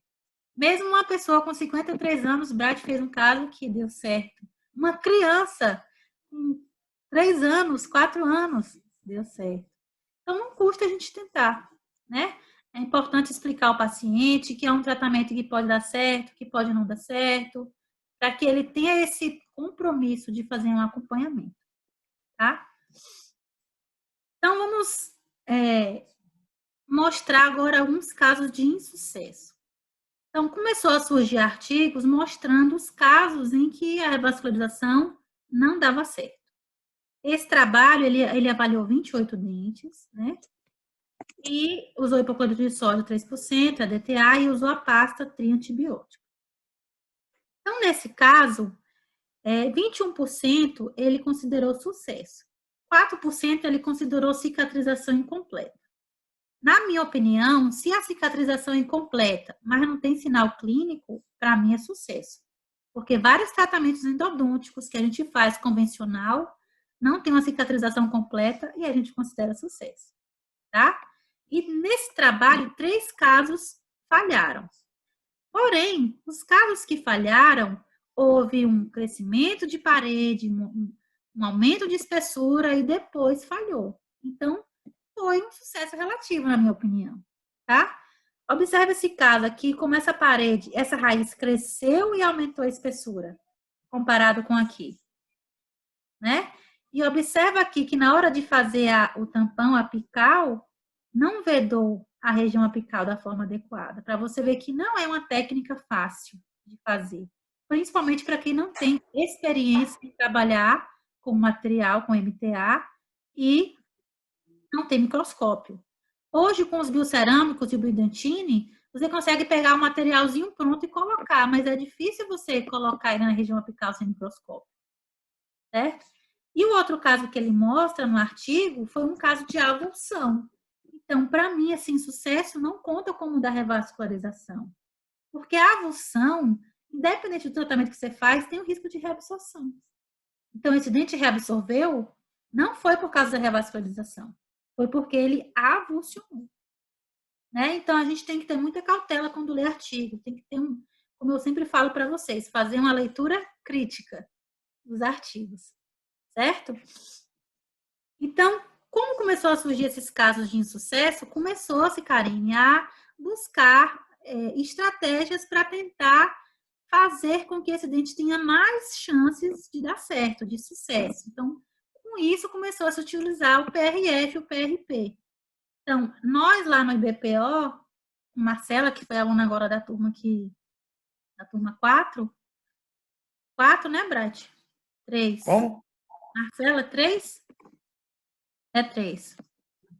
Ô, Marcela. Então, ela que sugeriu a ideia, né, de utilizar a fibrina. Ela falou que traria a centrífuga para a gente fazer, que ela leu um artigo e achou interessante e tal. Falei, traz que a gente faz. Então, aí eu fui ler o artigo para ver como que era a técnica, o protocolo, né? Depois eu descobri que lá no IBPO tem essa centrífuga, então se alguém quiser fazer algum trabalho lá tem, está disponível. Você pode também estar entrando em contato com um laboratório para poder estar fazendo essa remoção do sangue, indo lá no seu consultório, porque é uma máquina pequena.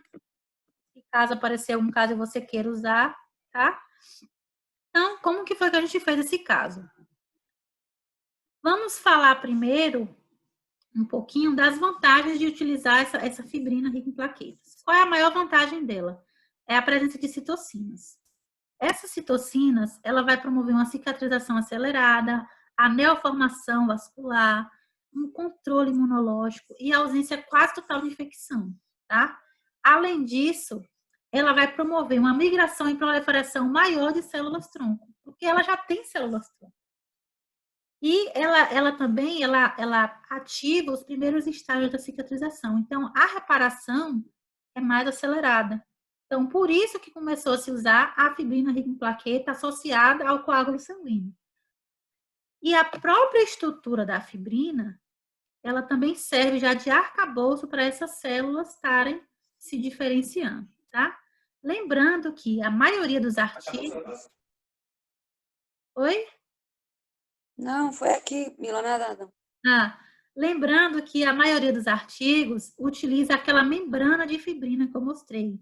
Corta ela e coloca dentro do canal. Imagina que deve ser um trabalho, né? Cortar uns pedacinhos e colocar dentro do canal. Então, no nosso caso, nós fizemos diferente. Eu não vi ainda nenhum artigo que utilizou a fibrina dessa forma, né? Nós utilizamos ela líquida. Para que eu vou esperar formar uma membrana se eu posso usar ela líquida? Então, se você centrifugar ela menos, ela só separa o sangue, a parte vermelha da parte branca. E a parte branca, que é rica em plaquetas, tá? Então, a gente pegou a gente agitou esse tubo de sangue numa centrífuga, numa velocidade menor e num tempo menor, para que não formasse aquela membrana. Tem alguns autores que falam que a membrana tem uma maior quantidade de fibra, que a fibrina se aglomera ali naquela parte dura. Mas se você não chegar ao estágio de formar a parte dura, a quantidade de fibrina está na parte branca. Então, o que nós fizemos nesse trabalho? Nós fizemos os processos de revascularização normal, como já foi descrito, observa a abertura apical, principalmente na parede distal, é visível, tá?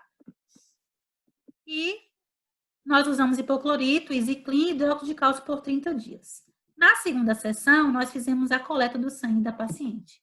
Pensa uma criança para você tirar um sangue. Foi eu que tirei. Eu furei a bichinha 3 vezes para achar a veia dela, porque é muito fininha.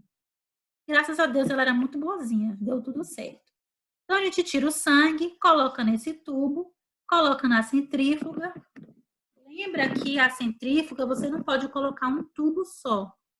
Você tem que colocar um tubo, nem que seja vazio, no outro lado, para que ela tenha um equilíbrio. Senão ela não funciona, tá?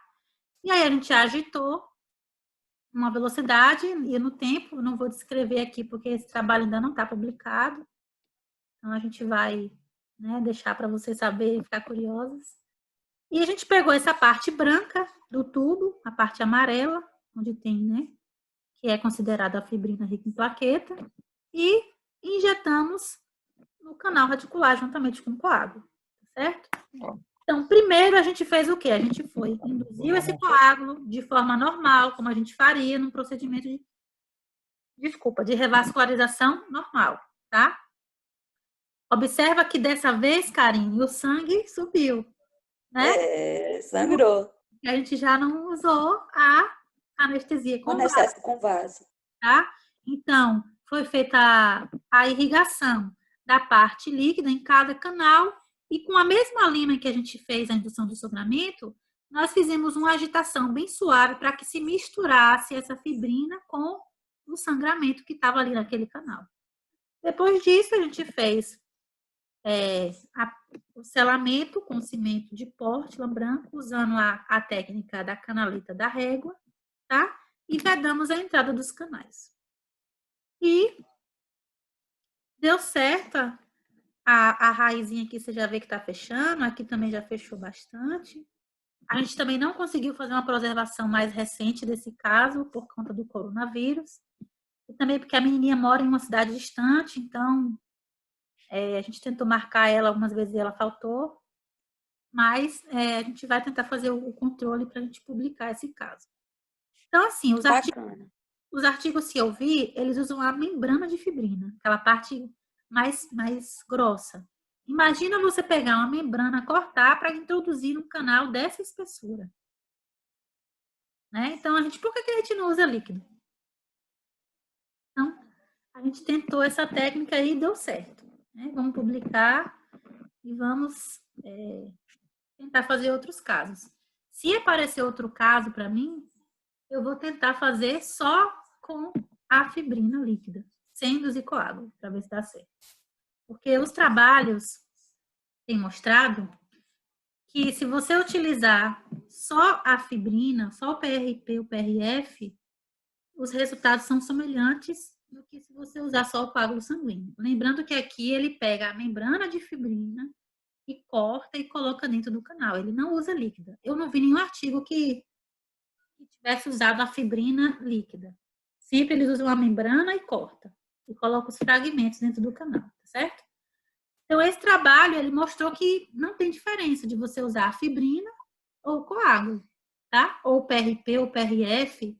Aqui, o que ele chama de PP, ele pega o PRP, a parte branca do PRP e centrifuga de novo. E aí, pega a parte branca de novo, tá? Mas não teve diferença em questão de sucesso, tá? Nesse trabalho de 88 dentes, só teve 2 falhas, uma com a fibrina e uma com coágulo. Então, você vê que a falha não foi por causa da matriz utilizada, tá? Pode ter sido o selamento, pode ter sido o que contaminou, pode ter sido outra coisa. Mas ele não relata, assim, o porquê das falhas, só mostra as falhas.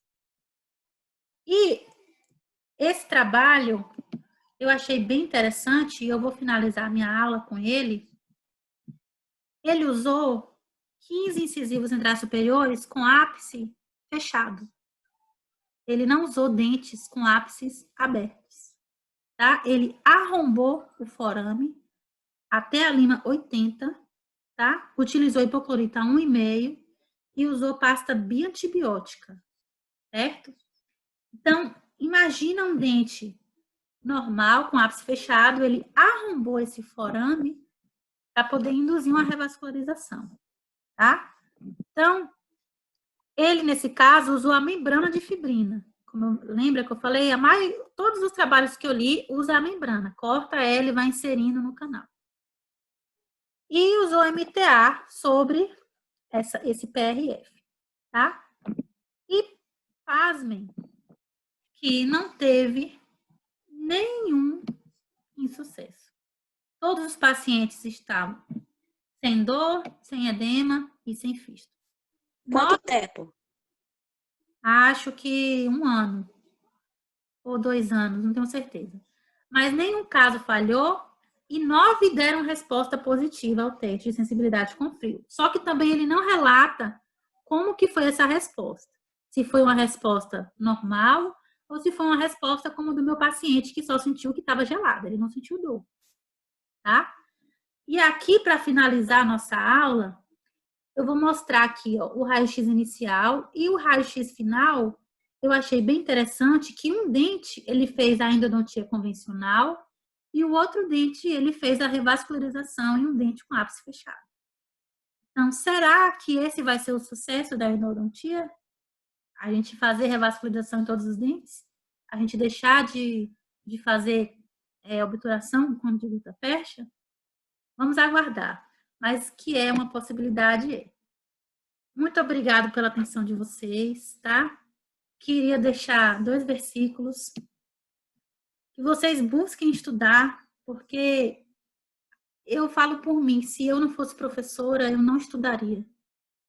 Eu estudei muito para fazer essa aula, tem uns 4 meses que eu estou mexendo nessa aula, buscando artigo, para poder ter evidência atual, para poder estar por dentro do que está sendo, assistir várias aulas de professora sobre o assunto, né? E que vocês façam por amor. Se vocês não gostam de endodontia, vai procurar outra coisa para fazer. Porque sem amor, a gente não consegue ir para lugar nenhum. Muito obrigado pela atenção, por terem tirado um tempinho para assistir. Quem quiser os artigos, todos os que eu utilizei para fazer essa aula, é só botar no celular aqui para ler esse QR Code, que vai abrir uma pasta do Dropbox com todos os artigos. Quem quiser dar uma lida, quem quiser se interessou por algum artigo em particular, é só clicar, ler o QR Code ou clicar aí nesse link. Se você tiver alguma dificuldade, pode me pedir, que eu te mando também. Eu vou deixar a aula no YouTube. E quem quiser, acho que todo mundo aqui já me segue nas redes sociais. Essa hashtag aí, Dica Profiar Camila Andrade, eu sempre estou postando alguma dica para vocês, sempre que dá tempo. Porque fazer coisas para publicar dá trabalho, fazer aula dá trabalho, mas é muito gratificante poder rever vocês e estar com vocês aqui nesse tempo. Muito obrigada. Tudo bem, Camila. Obrigada a Parabéns. você, Mais uma vez. Mila. Parabéns, Camila. Parabéns, Camila, meninos. Beijão. Um beijo de todo mundo no coração de vocês. Boa noite. Beijão, Bright. Beijão, Gleide.